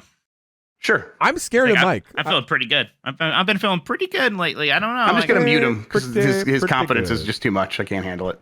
I'm interested to see where Dan will land on Street Fighter 6 because I forget who's Dan's main gonna be. I hope he picks Marissa, just the really super strong muscle lady who's like a Roman gladiator. I don't know why. That's why I want Dan to main. I think Dan will like the idea of just punching people really hard. He'll be like, well, that makes the most sense. If you're fighting, you just want to punch people the hardest.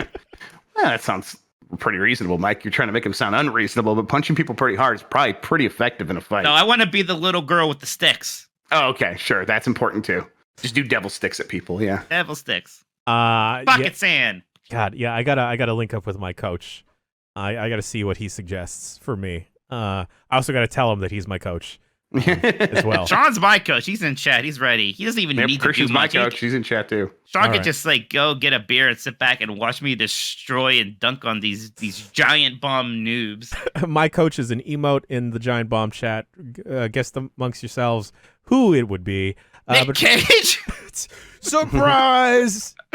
Wow! Oh, it's a roast beef sandwich from Arby's. Is it right. Robo-Bitch? Oh, it's Big the Cat. Yes, it's Big the Cat. I like that. Good. I'm learning my lessons from either my dog or Big the Cat. Folks, that's it for the first segment of the show. We're going to take a quick break, and then Jeff Grubb will be back with the news, and then Mike and I will talk with him about the news right after this little break. Squarespace is the place to help you set up shop and create the most magnificent website of your dreams. With the power of Squarespace, you can finally get that Ethernet cord business you've been ruminating on up and running. You can create special member areas for folks to engage in special behind-the-scenes Ethernet content that only subscribers can see, whether it's videos or additional courses like properly coiling up an Ethernet cable. Squarespace can also help you with email campaigns to make sure your peeps are seeing all the hot Ethernet cable management you've got going on and get them back to the website. Also, Squarespace can help you set up a shop online to sell Ethernet cords or gift cords and gift cards to sell to all your cable friends to stay connected. Head to squarespace.com/bombcast for a free trial, and when you're ready to launch, use offer code BOMBCAST to save 10% off your first month of a website or domain. Thanks, Squarespace. Cables. It can't be that hard to go and acquire space on a billboard, right? No. You just you call up Mr. Clear Channel. You're like, hello, you control all of advertising throughout the known universe. Can we please have a billboard? Okay. Okay. It's that simple. I know that we should properly use the billboard for good and direct people to giantbomb.com and everything. Yeah, but maybe we could divert some of the budget to get it a billboard, at least for like a month, because it'd be real fun. Yeah, plus we can make fun of Greg Miller. Yes, exactly. Right on the other side. Maybe we could have a fun one, like the nice guy 40th birthday gift, idiot. The guy behind me sure is a piece of work, huh? I kid. It's a fun billboard. I was just really shocked to see Greg Miller's giant face in Daly City. Jeff Grubb, We got news. These are the news. News. I'm gonna just try and convince Bacalar to let me buy a piano so I can learn how to play the piano and play the music live. Oh, there he goes. I have news. We could talk about it. There was that PlayStation showcase last week. I figure we could catch up on that. Here's the backing track. Thank you, Mr. Minotti. We've been over this a bunch of times, so the quick version is Spider-Man 2, no release date, but they showed some gameplay. Metal Gear Solid Delta, that is the remake of 3. They're also doing a remastered collection, which will have Metal Gear Solids 1, 2, 3, as well as the MSX versions of Metal Gear 1 and 2, which are the ones you want. Cool. Yeah, yes, those originally were with Subsistence or something. Do you think, because Konami and Capcom used to be kind of equals and rivals back in the day. Mm-hmm. You think that they can just sort of snap their fingers and become like what Capcom is today? Not snap their fingers. They can work hard at it. And they can rub their hands. Pull themselves up by their own bootstraps. Even with all that, do you think they could do it? Probably not, but they can maybe get close. I mean, Capcom's just on one. They got everything is lining up for them. They have their own engine. And Konami's kind of like let the Fox engine lapse, and now it's no longer really viable to use that. So I think they're moving a lot of their stuff to Unreal and other engines. That's been one of the keys to Capcom's success is they're the one publisher that made their own engine that actually works across all the games that they make. Konami's going to have to figure that out. And then Konami doesn't really have all the internal development teams that Capcom has. They have some, but that's not their strategy. They're partnering with outside studios. And I think there's nothing wrong with that, but it's getting that Capcom level of quality on every release is going to be more challenging because of that, I think. They really can't afford for Metal Gear Solid Delta to be anything less than a big hit commercially and critically, because it's kind of like, it's almost sort of like that in the Silent Hill stuff is kind of the poster child for this whole Konami reboot, right? And that doesn't start off strong, then they're dead. I was going to say that the Silent Hill feels like, if anything, will determine whether or not the internet believes in them, just because of how starved the Silent Hill fans are out there. Yeah, I mean, oh man, my thing's muting itself again. I'm gonna have to shoot it with a gun. I think that we're probably going to see Konami make strides forward. They're gonna do more. They're gonna get better. It's just that's not gonna be too difficult because they've been mostly out of the game when it comes to the kinds of stuff that we would be talking about on this show. I mean, they've had Yu-Gi-Oh! and eFootball and stuff like that, and those things have been making money for them, especially Yu-Gi-Oh! Super Bomberman R, right? One of the big hits at the launch of the Nintendo Switch. Now they've made a bunch of Bomberman stuff since then. Yeah, I got that physical right over there in the corner. I just found it again the other day. But yeah, I think that they are. I think they're going to put a lot of money in this stuff, and I think most of it's going to be pretty okay. I don't think any of it's going to be like Capcom level, though. But I would love to be wrong. Yeah. Other stuff. Bungie is making Marathon into an extraction shooter. It looks pretty good in terms of what they showed us, but it's hard to say whether or not an extraction shooter from Bungie is something people are going to want. I think I kind of do. A campaign. I mean, look, it'll be good. Sure. But it looks when I first good. saw that happening, I was like, wow, Bungie's going to make a new campaign shooter. That'll be fun. And that's not what they're doing. There will be no campaign with that. There were some of the new first party studios that Sony's acquired in recent years. Firewalk Studio showed off Concord with no real details. There was a shimmying sandwich though, a burger that was like moving around and dancing. So you have that. Nice logo for that. Yeah, and a nice logo for Concord. I completely agree. And then first party studio Jade Raymond's Haven introduced Fair Games, where the S is a $, and it's like a payday Grand Theft Auto heist style game. I can't believe they opened with this. Yeah, this doesn't feel like an opener. No. Yeah, I think that's their big problem, right? Is that the way that the whole thing was structured felt a little bit off, right? Their one last thing was one of the most known quantities that they have in Spider-Man 2, and they're opening with one of their live service games instead of, I think if I was putting together that thing, I would have opened with Metal Gear 3 and closed with Spider-Man if that's like what you are committed to doing. If those are the cards you have. I think I would have switched them, actually. I think I would have opened with Spider-Man, closed with Metal Gear. Even that's a good idea. Spider-Man. Because again, Spider-Man looks great, but it's just there's nothing you could show that it's going to be that shocking. Of course you're going to have the symbiote suit, and of course it's going to look really good, and you're going to swing as fun. And again, if I worked on Spider-Man 2 and I heard my ass saying this shit, I'd be furious. I get it. What you're doing is a miracle, and yet it's of course that's what that is. You get it. You're Insomniac. You're incredible. Like, I want to, like, what's surprising, though? We've let you guys I'm cook. used to you being great, so it doesn't interest me anymore. Like, how obnoxious, but it's true. God, we get it. Kenny Omega is the best wrestler on the fucking planet. Of course you're going to have a good match every freaking time. Yeah, exactly. Expectations are a bitch.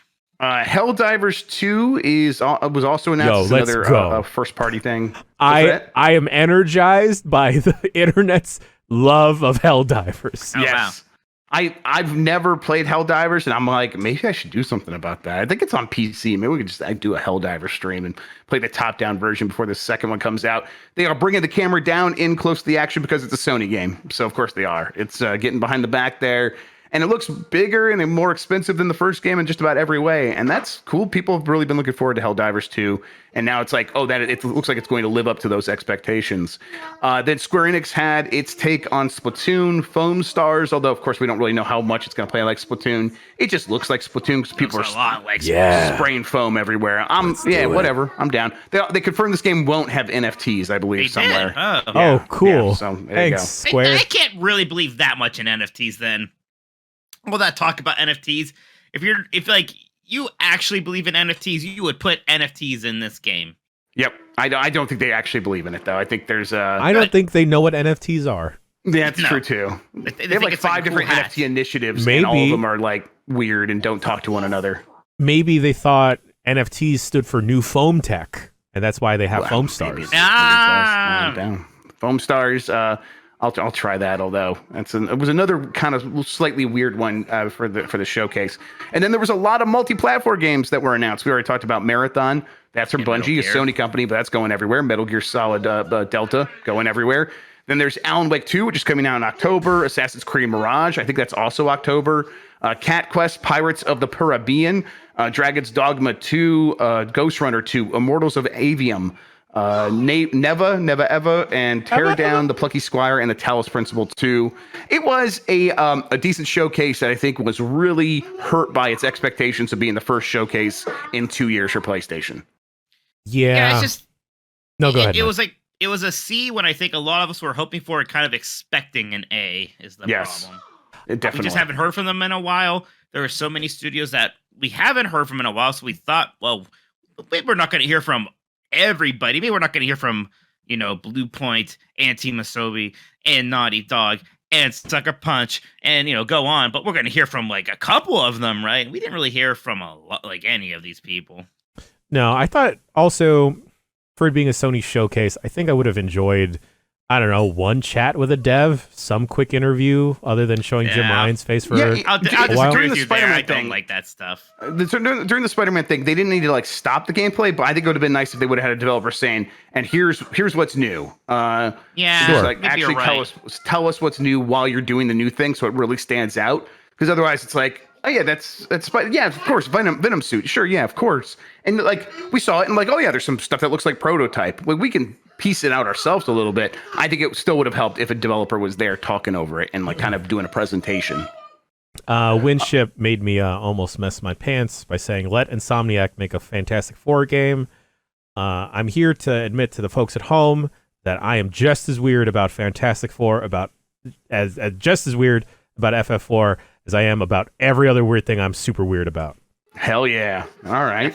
That's what I like to hear. FF4. Oops. That would just be F4. Might be. Yeah. I love being a stretchy boy.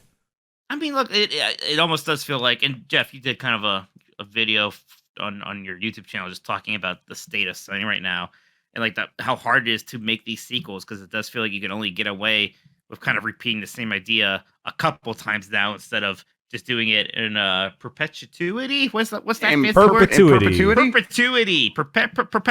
Perpetually. Yeah, but it does Peter feel like after picked a Spider-Man 2, perpetuity.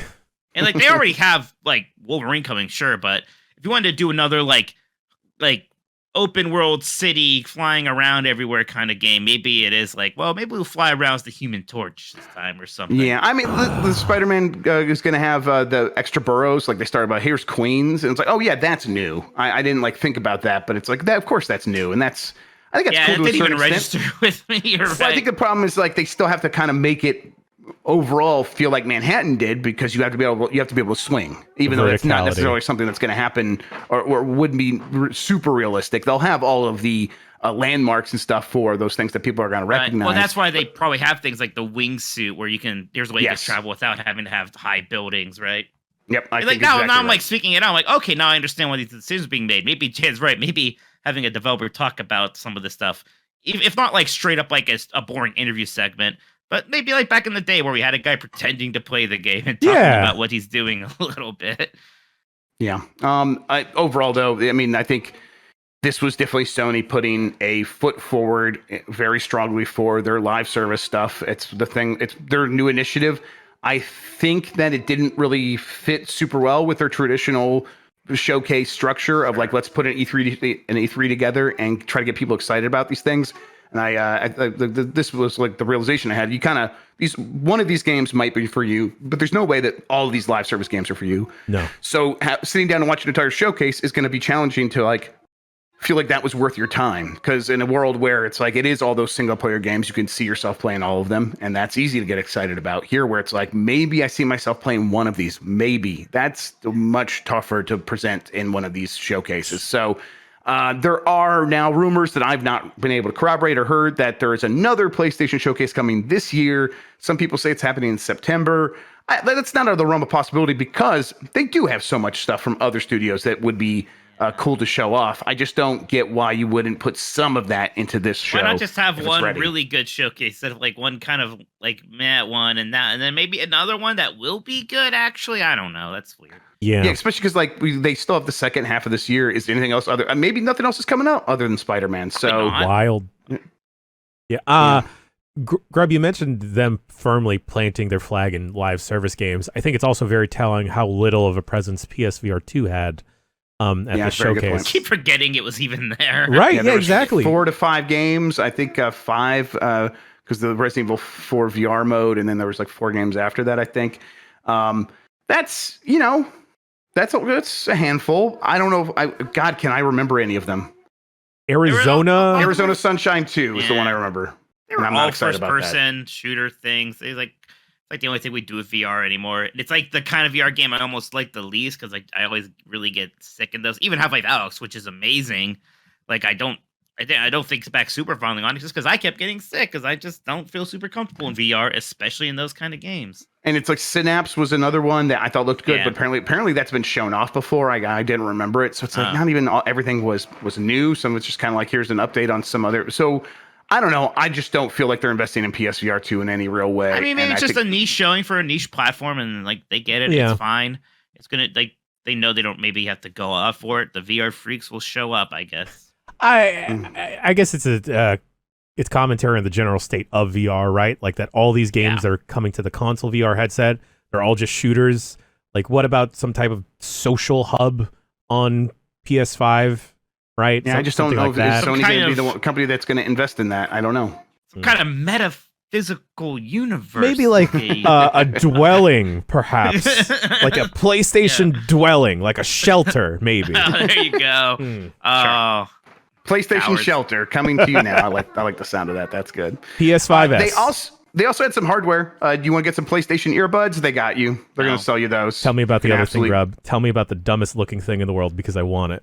There's a PlayStation Project Q, which is the PS5 streaming accessory. This is not really anything other than an accessory. It is a DualSense controller, been split in half, and then they put a little TV screen in between it, and then they glued everything back together using Ultra Hand, and that's exactly what it looks like. They don't even like fill in the gaps like where the handles are. No. They're like, no, you're just gonna hold it by the big dumb handles. Of course you are. And you know what? I am. I think it looks dumb as hell, and I also am 100% gonna get one. Unless it's like $400, which it's probably not going to be, but it's probably going to be like $300. Oh, no, I didn't even think about it. Should not be more than $200. Probably should be more than $150.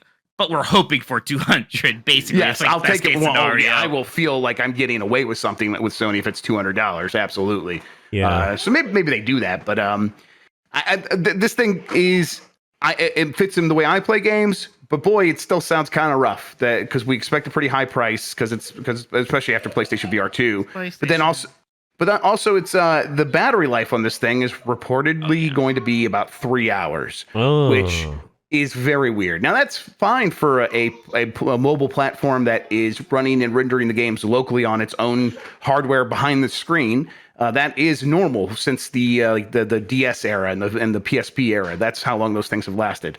Maybe you'll get 5 hours in some games. This thing is not one of those. This is a TV little screen that's going to connect over Wi-Fi to your PlayStation 5, which is going to be running the games. And we've seen like Logitech have similar devices that have had battery life of up to 12 hours. And this is a quarter of that. Why? And the reason probably is that DualSense is going to have, that is connected to those screens, is going to have all the features turned on. But I mean, even if you turn all that stuff off, I would expect that would be the battery life we would be hearing about. So like with everything turned off, how long is it going to last? And it still doesn't sound like it's going to last very long, which is just wild. But whatever, I'll still probably end up getting it, even though it doesn't make a lot of sense for a lot of people. I don't think. I know you're listing off all these negatives, but I'm thinking like, yeah, but it's so dumb looking. I still want to get it. I'm part of the problem. I'm gonna get a sweet thigh holster for it, just because I can exactly just carry it around my house only. I guess that's what I need. Yep. I just want to. I need to play on the potty. I need to play on the potty. I'll just admit it. That's what I need in my life. Potty gaming. I'm not. You know what? And I hope I don't say, buddy. I don't really potty game anymore. Yeah, because you're a freak. I just don't. Well, I know it's because I live alone, so I actually don't need a.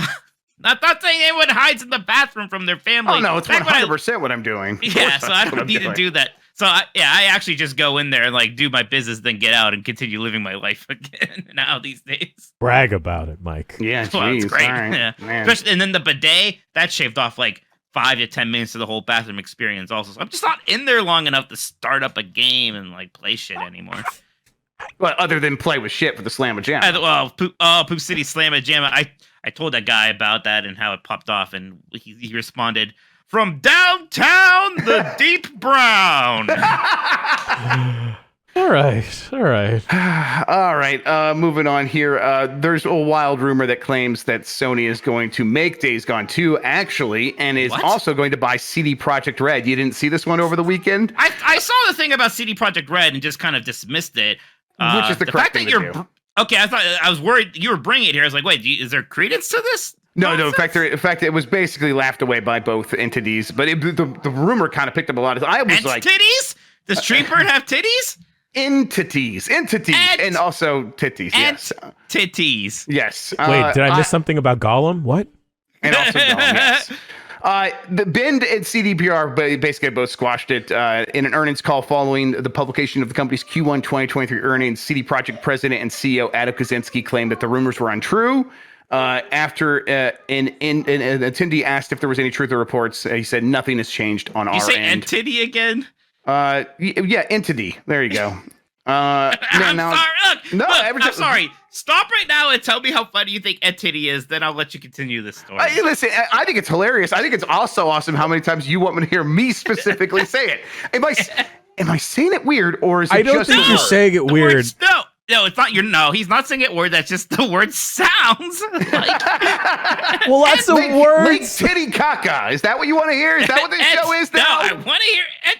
There was like Magic the Gathering has been releasing all their Lord of the Rings cards, and one is just Treebird stepping on orcs. I'm like, that's kind of kinky, actually. Ooh, at the convention. Also, the Ben community manager. Wait, Jan's got his finger up. Jan had something important to say. Shut up, Jeff. No one cares. This isn't happening. Go ahead, Jan. At the anime convention, there were people with signs saying, "I'll step on you for $5." It was great. That's a deal. I'm like, that's a steal, everybody. Man, that's not the pricing that I'm used to. I'll tell you that much. Yes, the Ben community manager laughed this off as well. Said it's truly exhausting. People got to get those likes though. Which, if you get paid in likes, you got to do it.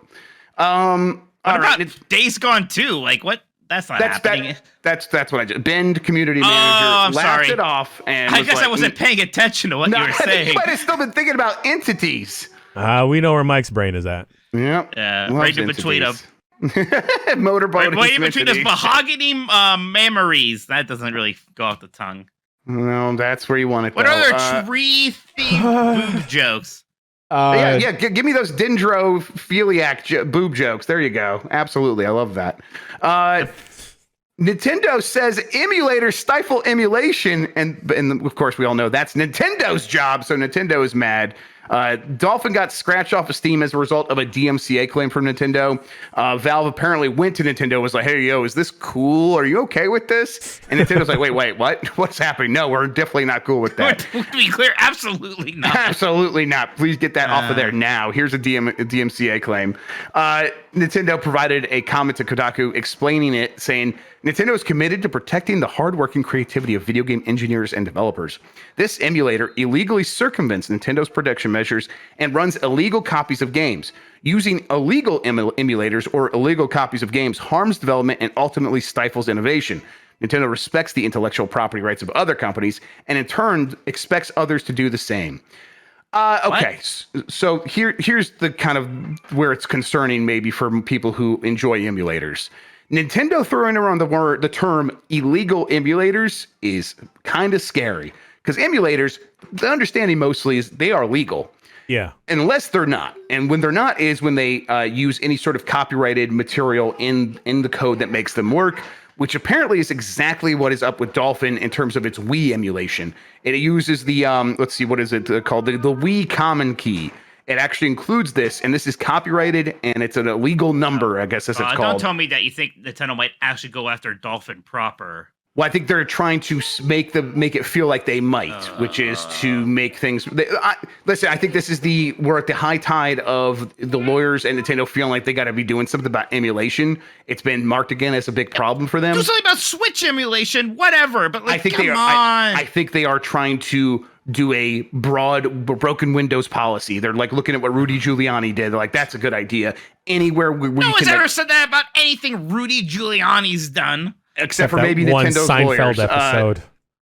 Yeah, they're just. I think they want to like, hey, anytime we see anything that we can go after, we need to be going after right now because we want to like create an atmosphere of fear around emulation a little bit. I think. This is Nintendo throwing their weight around. This is not too unusual. That including the Wii common key in Dolphin is a bad idea. That is something that the Dolphin developers should not have done. You know, when we set up emulators, we're like, oh, we got to go get the BIOS ourselves. You got to go get your own Switch. Like for Yuzu, you go get your own Switch and you want to like get the code off of that to get Yuzu to work.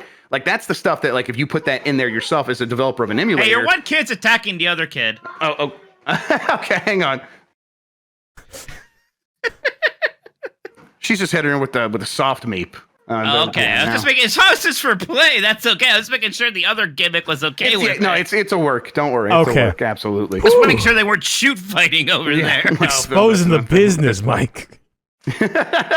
I mean, the real concern here is, okay, does Nintendo actually decide to sue? That's probably not going to happen because what they're really afraid of is what if Nintendo loses and then emulators just have a free reign. I think they're much happier to be in this zone where they can send out threats and they can make people concerned that they might sue. That's much more useful to them than a universe in which they do sue and they actually lose, which is entirely possible even in a situation like this. And they really, really don't want that. And that's the people that make emulators in the community. Obviously, that's how we feel as well for the most part. It's like we're happy with this gray area. Let's all just keep operating as things have been because we don't want emulators to suddenly actually to lose that case. And now all emulators are sort of legal and in this much tougher area. But yeah.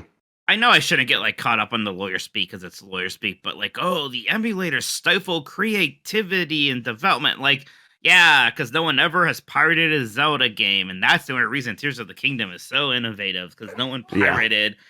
People are pirating Tears of the Kingdom a bunch. I mean, that's clearly just stuff that companies say. That doesn't mean anything. Stifling creativity. No. I mean God, these are platforms that are defunct now. They don't like they. In fact, they go out of their way to make sure we can't buy games from platforms from just like 10 years ago. Like we can't. Right. The 3DS eShop is closed now. What are we supposed to do? And it's like, well, no, they don't care. They just don't actually make emulation seem like a normal thing when it totally should be a normal thing. They want us to wait around and hope that they randomly pick the game we like for a remaster or to bring on NSO.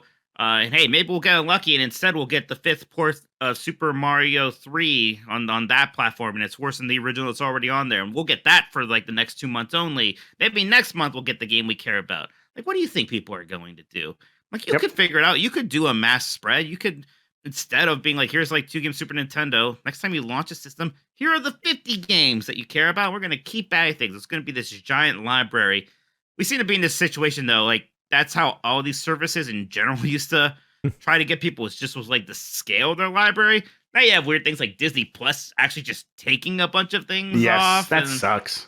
Right? Like the awesome prop culture show, which was so cool, and just like things that were new, like Willow. I don't understand. It's not taking up physical space. They don't want to pay the residuals, I guess. And I don't know how much residuals you get if people aren't watching a ton of the show, but it's probably something.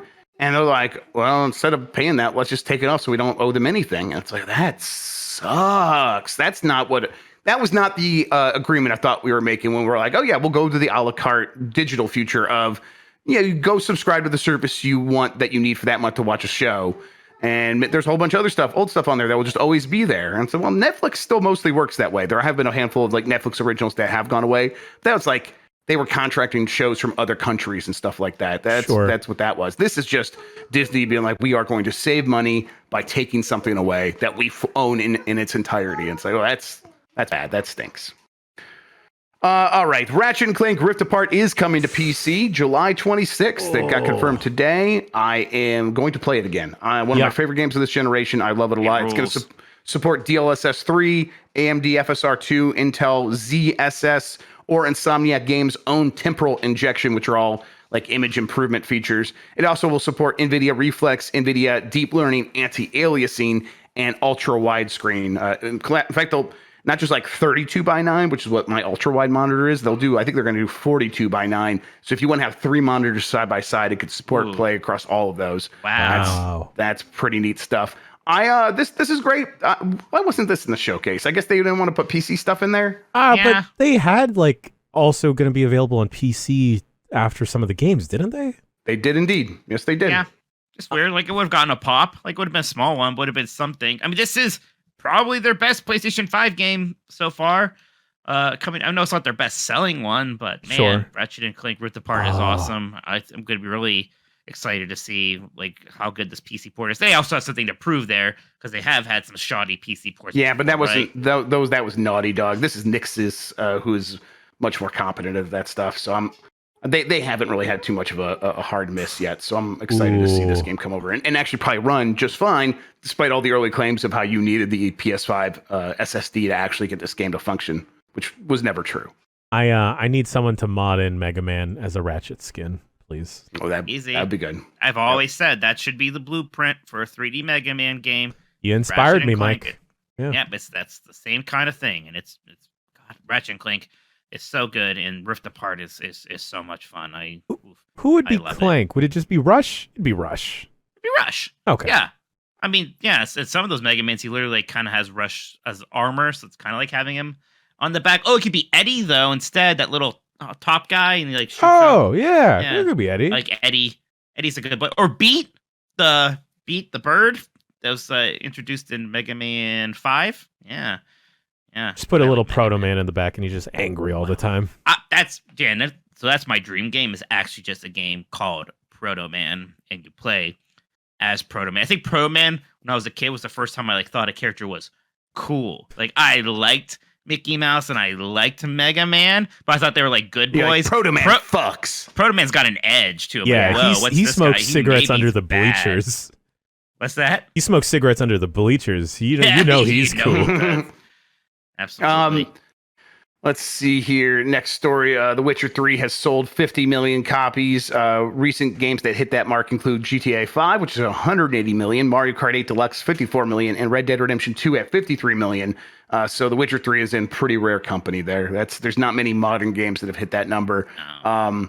And it's not one of those that, even like Mario Kart 8 Deluxe, a lot of that number comes from those bundles. It was bundled in a lot of stuff. Witcher 3 just did that, just raw dogged its way to 50 million. Which is, it had the benefit of being out on a lot of different platforms. Yes, getting re-releases and absolutely years of sales. Exactly. Number. You could sell your game for $1 and it's not going to get the 50 million kind of no matter what. Think about how much more probably sold than Witcher 2. Like Witcher 2 probably sold 2 million copies comparatively or something, right? Absolutely. Yeah. I mean, maybe more over time after Witcher 3 did well, but yes, you're right. This is the breakout hit for CD Projekt Red, and one that I think they're going to have trouble sort of replicating. Witcher 4 will come around, and we'll see. That's going to be difficult to replicate. Do you think the Netflix series had an impact at all? Yeah. So the Netflix year was the second best year after the launch year. Oh, so that's it was cool. like it had a huge. That's why you see every other company like rushing to do, like Sony's making all its movies. Everyone saw what happened with The Witcher specifically. It was The Witcher that kind of started that trend in a really major way, where people saw, hey, these games are no longer like aging out the way they were in the past. Like I remember I talked to a Netflix, not CEO, but like one of the major executives there early on, and was like, hey, why don't you guys do games? So like a game from 5 years ago is like super old and no one wants to play it, and a movie from 5 years ago is still totally okay. I'm like, oh, maybe. And I'm like, I feel like that's changing. And then Witcher is like, I think one of the big markers there, like when it did change.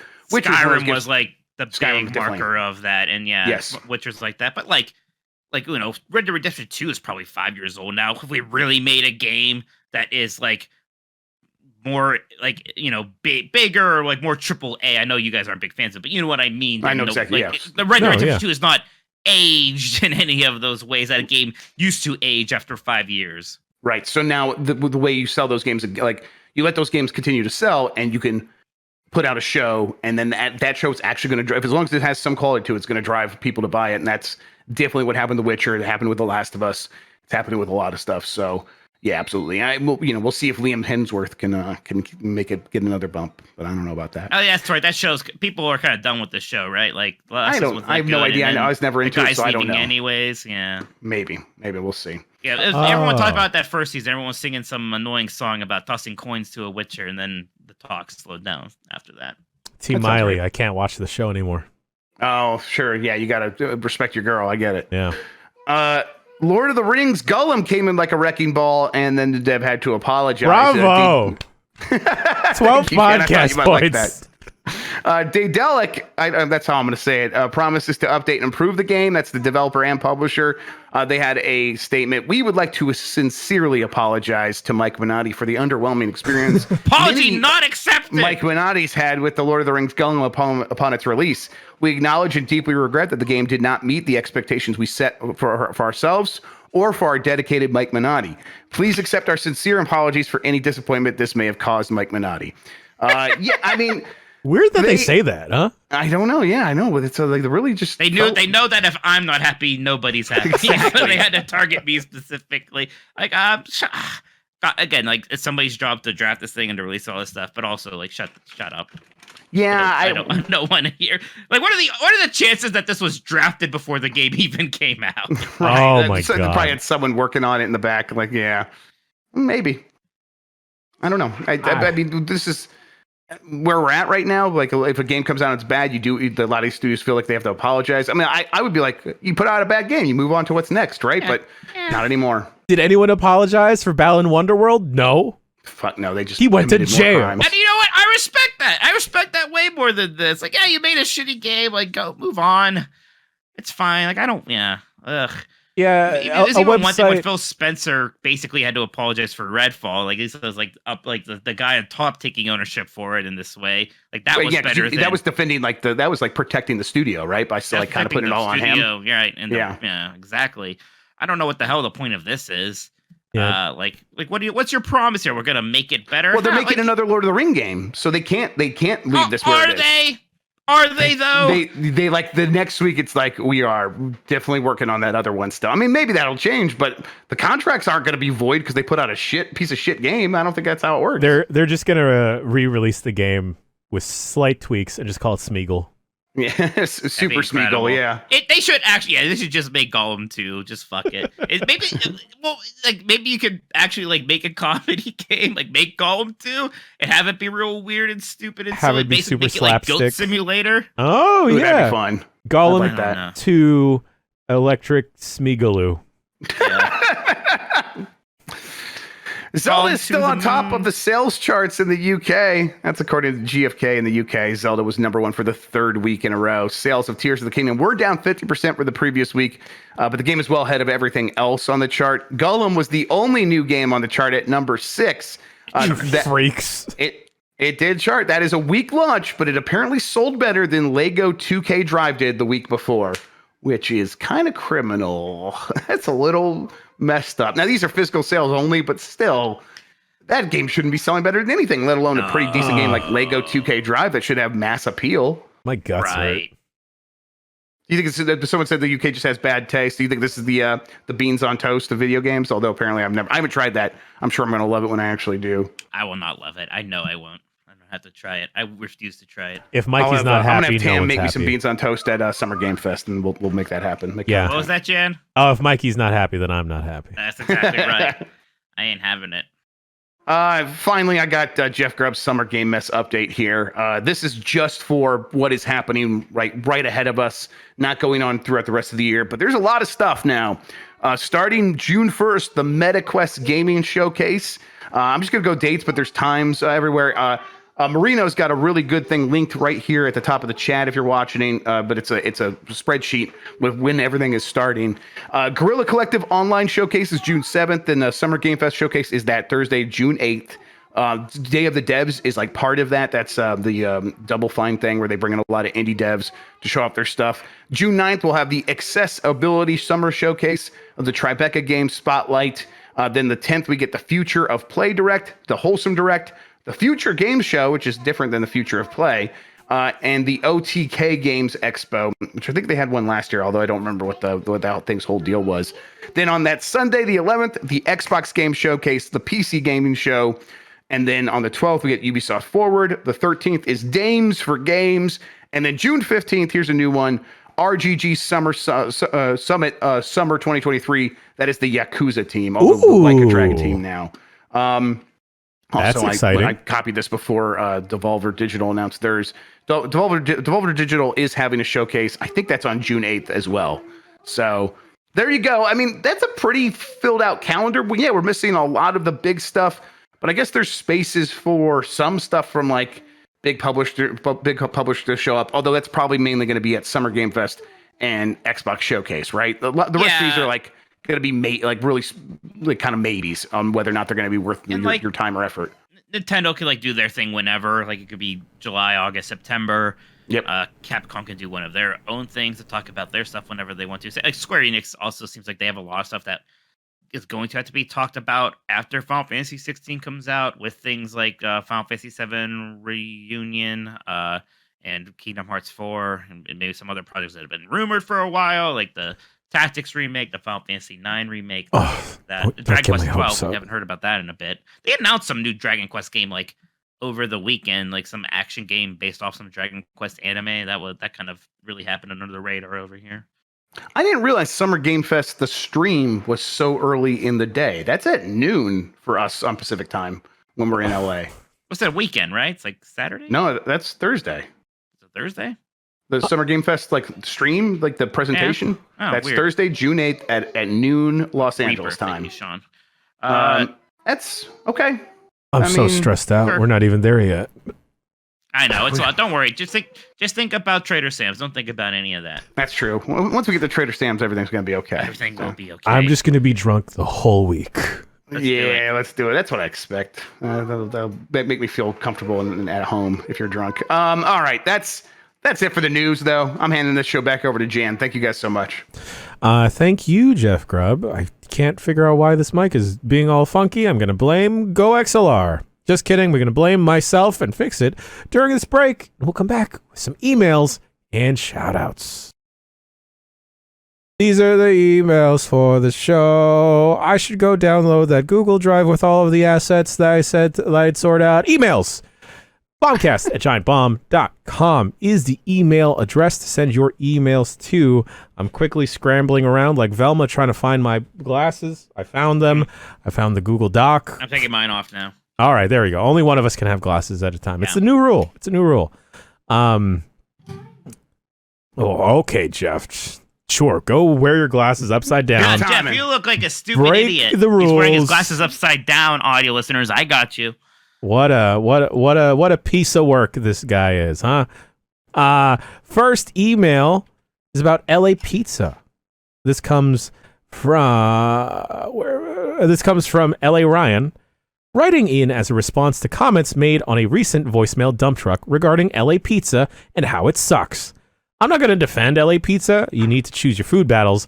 But just know that several non-local pizza chains came to LA fairly recently. Nowadays, you can actually get a deep dish Chicago pizza or a New York pizza in LA. I recommend Prince Street Pizza, and from what you all said, it seems that they have a location close to where you'll work in LA. P.S. There's a Korean fusion dish at a place called Louder's in Koreatown, which consists of spicy chicken. Gochujang, as a term, might alarm Dan, so maybe don't mention it. I will mention it. Tater tots, spicy rice cakes, tteokbokki, and mountains of melted cheddar jack cheese served on top of a flame after the server torches it, the top creme brulee style. Seriously, this thing feels like it was made for Dan. I would love to go to some place in Koreatown to eat at some point. So maybe. I'm so fucking ready. Let's go to Koreatown. Let's fucking just smash like some food in Koreatown. That is maybe a dream for me. Let's make it happen. Koreatown is, I think, my favorite part of LA. Oh my god. Yeah, that sounds like a good time. All right, cool. Whenever I think of California pizza, I think of like literally either California Pizza Kitchen or Wolfgang Puck, right? Like his like, barbecue chicken pizza thing. Like even when people like pizza from a place is bad, it's still pizza. Like I still like it especially more the kind than that we're most gonna have, food. which is gonna be paid for by a company, so it's gonna taste even better because I'm not paying for it. So must be nice. That's the sweetest nectar. Just hang out with us, Mike. Nectar. Just hang out with us. Yeah, you're good. You're good. Next email is about Dark Cloud 2. I don't know why. Okay, this isn't part of the email, but like, did someone say something or hint at something? I don't know what during the happened. Why direct? this became a meme. I think people in chat were just like getting at each other to pop by just saying Dark Cloud a lot, and then you picked up on it, and then that got people to like want to do it even more. Hell yeah. I should play Dark Cloud 2 though. Like even back then, everyone talked about how good it was, and I just kind of like didn't get to it. And they have a similar, well, not similar. They have a fuse mechanic in that game as well, if I recall correctly. But Jamie writes in, back in the day, I watched my dad play through the dungeons of Dark Cloud 1 while I handled all the town building. When we picked up a used copy of 2 from Blockbuster, we got the first dungeon and then our copy skipped, and we never had the chance to make any progress. Is it worth pulling up a PS2 emulator to experience the missed nostalgia? Thanks, Jamie. P.S. If you want to feel old, I'm now 26 years old, but I identify as a Zoomer. Oh, man. When he said that he watched his dad play through Dark Cloud 1, that hurt me inside. Yeah, and now he's a grown man who could rent a car. That is a problem. Listen, in my opinion, it's always worth it to turn on a PS2 emulator. Well, what's the state of PlayStation 2 emulation? Because it's fine. Because I have my original Xbox and my GameCube like really plugged in now to my capture card, ready to go. And I'm probably just going to try to find a way to do that with PlayStation 2. But if like PlayStation 1 emulation is so good that I don't really think about plugging in a PlayStation 1 now. Just PlayStation 2 emulation is about as strong as you would expect from that generation. It's not quite. Nothing is as good as Dolphin, but it's right there. It's right. completely. Yeah. I am the little shit who's like doing the physical game yourself, even though Dolphin exists. So. Listen, everyone's You're got a their good kinks. boy. It's okay to have your thing. That's completely fine. But no, PS2 emulation is good enough where you can like get it loaded up on your Steam Deck and not miss a beat. So chat's saying you can't just play Dark Cloud 2 on PlayStation 4. Apparently, we do that too as well. Yeah, but you don't play it wherever you want. Like that's fine. Play it on the shitter. Play it on, especially on the shitter. Yeah, Dark Cloud 2 is one of those ones I'm right there with Mike. Always heard people talk it up at the time and be like, that sounds like maybe my thing, and then I never played it. I don't know. It could be fun to go back to. There's a lot of PS2 stuff for me like that, but I just played Flipnik and Shadow of the Colossus. So many PlayStation 2 games, it's insane. I'd say, yeah, go ahead. Fire up the emulator. Check out Dark Cloud 2. I really enjoyed it. It is also one of the best looking PS2 games, I want to say. Yeah. Well, Level 5 had a cel-shaded style they use for a lot of things. It was Dragon Quest 8. Yeah. Similar, they had that Rogue Galaxy Dragon Quest game 8 looked great. Oh my god. Looked really good. Rogue Galaxy, yeah. Rogue Galaxy. And like PlayStation 3, they did like White Knight Chronicles, which was that one game that looked really good at that early PlayStation 3 showcase, and then it wasn't that good. But then they did Ni no Kuni, which looks awesome. Ni no Kuni was fun. I kind of fell off Ni no Kuni. No, the game itself is not that great, but I played through it anyways because I just liked Ghibli so much. And then, Kune 2 is one of the bigger disappointments I ever experienced because I'll never get over the fact that you have the president has a gun and there's a nuclear explosion. The opening is so strong. It's literally like the president of the United States. He does not look like that much of an anime character. It's just some old white guy. And he's in his limo and a nuke goes off. Then he wakes up as a handsome anime protagonist all of a sudden. He's like, well, I'm still the president of the United States. What's going on here? And somehow from there, it becomes boring and like an hour. That is an incredible shame. That is so messed up. Like, what a just wasted opportunity. Ooh, y'all remember the mobile game that came out last year? No. Okay. All right. Moving on then. Next email is from Matt from Sacramento. Hello, crime committers. If you are going to be committing crimes, I would advise telling Fozzie Grubb to bring his Waka Glocka. Oh, that's good. Your friend, Matt from Sacramento. P.S. Podcast points can't stop Pura from being sent to the moon, Jan. Oh, boy, let me just... there's parts of this game, man. Yes, I'm all for the Muppets coming back. The Muppets, they got that Animal Band TV show on Disney Plus. Yeah. It's supposed to be really good.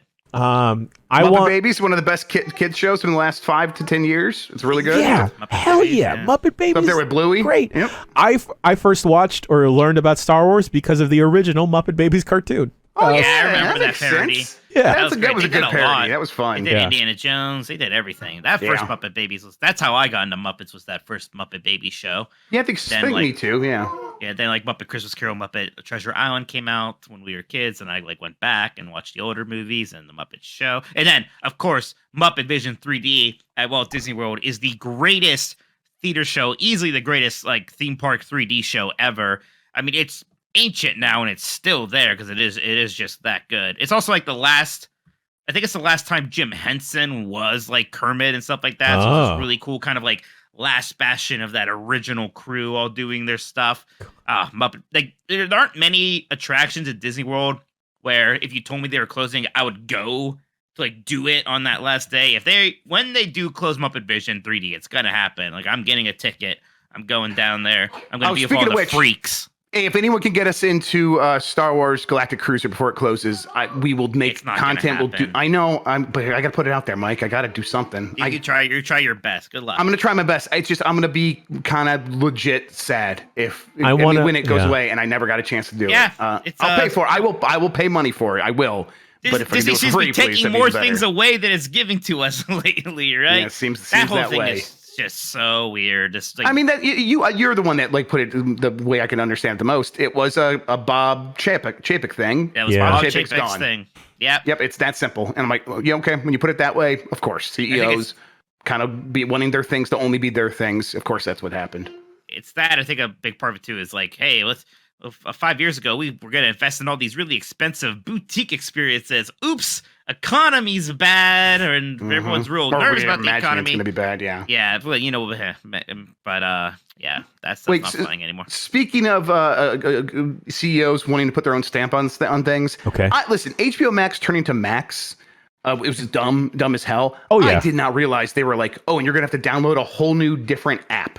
Just rename the fucking app. Are you kidding me? Are you stupid? Why would they do that? Isn't the hardest thing is to get people to download the app? Right. Didn't you win the battle already? How can you be so bad at this? It is infuriating that these people are millionaires and get to act like they know what they're doing. It's replace the CEOs with AI. Let's do that instead, huh? Yeah. Let them. I'll listen to the algorithm. I trust the algorithm. Oh my god, sure. AJ's in chat. He says they sell those smart TV remotes, and some of them literally had a button that said HBO Max, and now it doesn't work anymore. It doesn't work. Oh my god, they paid money for those buttons. That is that's funny. That's hilarious. I need Peacock to take off the first part of their streaming service name as well. Yeah, of course. Yeah, that was the joke. That took me a second. Or the last part. It could be P or it could be cock. It can't be both. That was actually your brother made that joke. He's like, everyone else is going to get rid of the first part of their thing, so it's going to be all the services are going to be called plus, and cock. like that. That's a pretty good one. Sometimes there's a little bit of subtlety. You don't need to say the joke out loud, Mike. I know. Let people fill in the blanks. No. I think they're always better when I spell it out for everybody. When you scream them, I actually do think they're better. Yeah, it's a bit. People like that. Speaking of Peacock, I got to watch another Columbo the other day. It was very good. Oh, it's fantastic. It's fantastic. Columbo got his man, and I was very happy. Oh, man. Love when Columbo gets the man. It's great, and it's always some rich or like pretentious asshole. And I always love it. Great show. That's my. I really like that new one, Poker Face. Poker Face. This is my problem. Poker Face too. Yes. Like some of these people just need help. Yeah. They did bad things, but they just need help. They don't need to be like cosmically brought down a peg in the way that every bad villain on Columbo needed to be brought down. Like that. Yeah. That it is a key difference for me. It is much more difficult to get behind the inevitability of getting caught when it's like, that's a person with just mental issues. Like I think, and they're poor. Like they're just desperate. I don't like that as much. Their circumstances just suck. I also just like the time capsule aspect of Columbo. Like this is just what things were like in the 70s. That's kind of neat. Yep. It's so 70s. It's just puke green shag carpet everywhere. I love that. God, I just love how more disheveled he gets as the show keeps going. Oh yeah, and he's like, I was watching season 1 already. Pretty disheveled too. So yeah, it's just great. Like the best bit, it happens every time, is he shows up at the crime scene and they're always like, "Sir, you can't be here," and he has to be like, "I'm a cop. It's okay." He drives in with his real shitty car, like shooting exhaust everywhere. I love it. Hold on. I need. Wait, what's his name? I always forget his name, despite Peter Falk. No, not Peter Falk. God, this is terrible for the podcast. Something to work with. Give us a hint. I think Tim Robinson should be Columbo. Oh, yeah, that'd be good. But I mean, from I Think You Should Leave. That's not bad. Yeah, that's who's like Hulk? That guy could do it. Mark Ruffalo is the easy answer. Like, there's been like campaigns for him. Might be the right answer. Yeah, Gary Wood has been trying to make that happen for like 10 years now. Yeah, incredible. Like, Gary Wood, try and make me Columbo. I'll do it. We'll do it together. Yeah. I could also like a goofy one would maybe be the guy from Step Brothers who isn't Will Ferrell. John C. Reilly. Maybe that'd be good. I'd be I could get down with that. John C. Reilly's like too tall. He's like too much presence. Yeah, you're probably right. He is too tall. Also, they made that Sherlock Holmes movie that was bad, so maybe both of them were just banned from detective things anymore. Yeah, maybe. Just make Nathan Fielder Columbo, but with actual crimes. That's another good idea, Chan. That's one you just gave away for free. There you go. Something that could happen. Man, I just keep giving these ideas out for free. Someone cut the check. Max, cut the check. Cock, cut the check. Max Cock. Max Cock. Oh, the merger we all want. Max Cock Plus. All right. Last email of the show. Thank you for sending your emails. After a quick drought, y'all flooded the Giant Bombcast email box. Thank you so much. Thank you for making the email box wet, everybody. Mm-hmm. Caleb from Colorado writes in Fall Guys creator mode. I'm so sorry, Caleb from Colorado. I am so sorry that you were next. Fall Guys has a creator mode now. I bet y'all would have a lot of fun on a UPF or whatever, letting Dan go crazy, making the most elaborate and impossible level of banana shooters. Once you make a level, you can host it via a code and have others join it by using the private server stuff they already had built in. Question: why does Nintendo suck so much? But they suck until they don't, right? Like they suck and they're so annoying, and they go at their emulators and like they're really obtuse systems. We still have friend codes, and then they release a Tears of the Kingdom, and you love it. And it's the greatest thing ever. You get upset. And so far ahead of everyone else, yeah. Caleb continues on. I sold my Switch a while back and haven't had Nintendo Online for. Wait, I sold my Switch a while back and haven't had Nintendo Online for a few years. I just bought the new special edition Tears of the Kingdom OLED Switch to play Tears of the Kingdom, only to find that all my cloud saves for my Nintendo account are gone. Oh. So everything I had previously done on my Switch is now gone. Apparently they have a 6-month limit for keeping cloud saves. How insane is that? Why are they so anti-consumer, and why is that okay with us? Caleb, it's not okay with us. Colorado. It's like we don't. Yeah, sorry, Caleb. That's we just at a certain point we're like we can't change him. Like he's flawed in this way. You can't fix him. We can't fix him.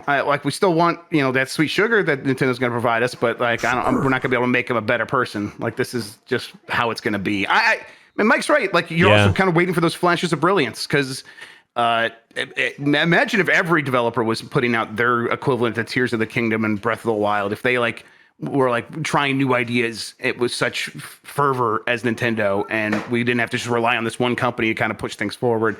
That would be pretty cool. But no, it's kind of just coming from Nintendo right now. They're lacking in all these other ways, but at some point, maybe they'll have that another flash of brilliance and catch up on this stuff.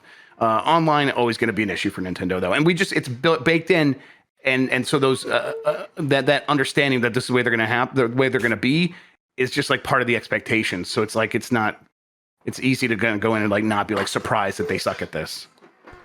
Yeah, it's disappointing, and it's right. We keep letting them get away with it.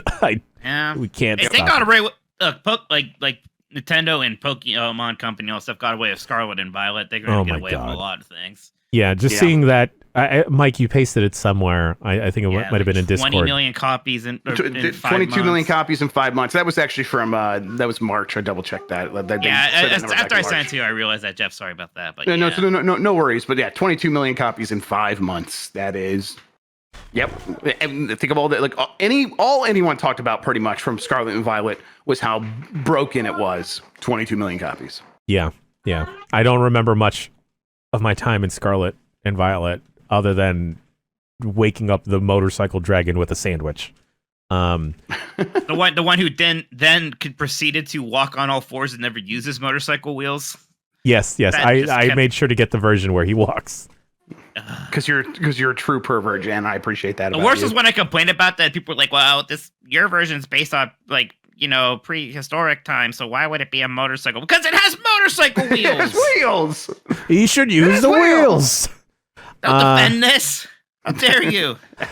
All right. That bothers you as much as it bothers me, Mike. That is refreshing. No one else is talking about this. It really makes me mad. It really that stupid motorcycle creature is walking. You literally are like, the whole point of this thing is that you can ride it, and it looks like a motorcycle. It literally has a motorcycle wheel popping out of its chest. It looks stupid. It only makes sense if it has functionality, and it doesn't. He just walks and waddles on his forward legs, and it's the worst. It upsets me so much. I love when Mikey's not happy, actually.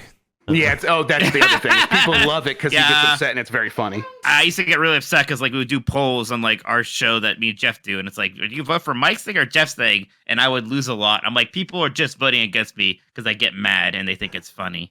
Oh, is that why you guys started doing the blind voting? Yes. Because he doesn't believe it if it has his name attached. It's like, they're just trolling me. It's like, they just like my stuff better, Mike. No, you're a piece of shit. Is Mike just our George Costanza? Maybe. Yes. Maybe. Oh, yeah. My George Costanza energy is off the charts. Absolutely. Yep. That's also why people think I'm short, because of my incredible George Costanza energy. Yeah, right? Maybe. Yes, totally. Yes, Mike is taller than me, folks, and I know that you don't know how tall I am, perhaps, but scale of things. That's why I'm at chest level during all of these vlogs, because everyone is so freaking tall. Anyway, I during one of those emails while you all were discussing, I looked at the shoutout section and I looked at how much longer it got, and then I got really sad. But I made this bed; I'm going to sleep in it. So let's get to the shoutouts, folks. Shoutouts. Here we go. As narrated by Kit Fistochoa. I don't know. It's okay. Waypoint friends. Yes, indeed. Fuck capitalism. Go home. Come. My lady, you're my butterfly, sugar, baby. Come on. Just yourself inside of her. Fuck the police. Yes, indeed. Grub stylish shirt. The Bombcast audience. The brave Ewoks of the forest moon of Endor. Ewoks were cannibals. Grub's gimmick getting at Zelda. Can I have Mike Minotti? Gummy Bear Bratz. My lawyer has informed me that Jan is the Red Ranger. I'm going to eat a quadruple down. Pray for my soul. 3 words. Dive for Zelda. I'm Jan Ochoa. Come. Bringing peace to the Middle East. Congratulations, Minnesota, on being the 23rd state to legalize recreational marijuana, banning book bans. Final Fantasy 14, 6.4. Savage rating starts today. Let's go fight a castle. Jack in Mega everyone. Man. Not updating Totkey so I can still duplicate items. Jesus 2. Jesus Hard with a Vengeance. Live Jesus or Die Hard.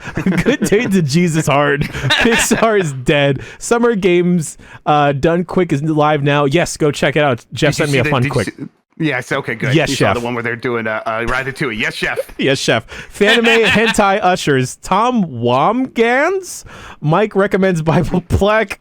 Being a big brave boy. Mike is Donald ducking it on the Bombcast. Tolkien's Marvel. Gollum Vision. Gollum's Amazing Pompadour. Broadway Alex's Gollum voice. Girls who will be boys and boys who will be girls. And everyone in between. Iconic singer-songwriter Tina Turner, whose song is featured at Xbox karaoke games Lips, as well as SingStar Legends, Scout, yeah, Scout, what a good girl you are, The Legend of Zelda of the Fruit Tart, Sung Kang with the long hair again, Icewind Chippendales, do the Duncan emoji, I want Jan's hair, Hitbox, no thanks, give me Fartbox anytime, officially licensed Mega Man Slippers, 2001, Best Year GTA 3, Halo, and The Bouncer, labbing it out, Grubs leaked OnlyFans?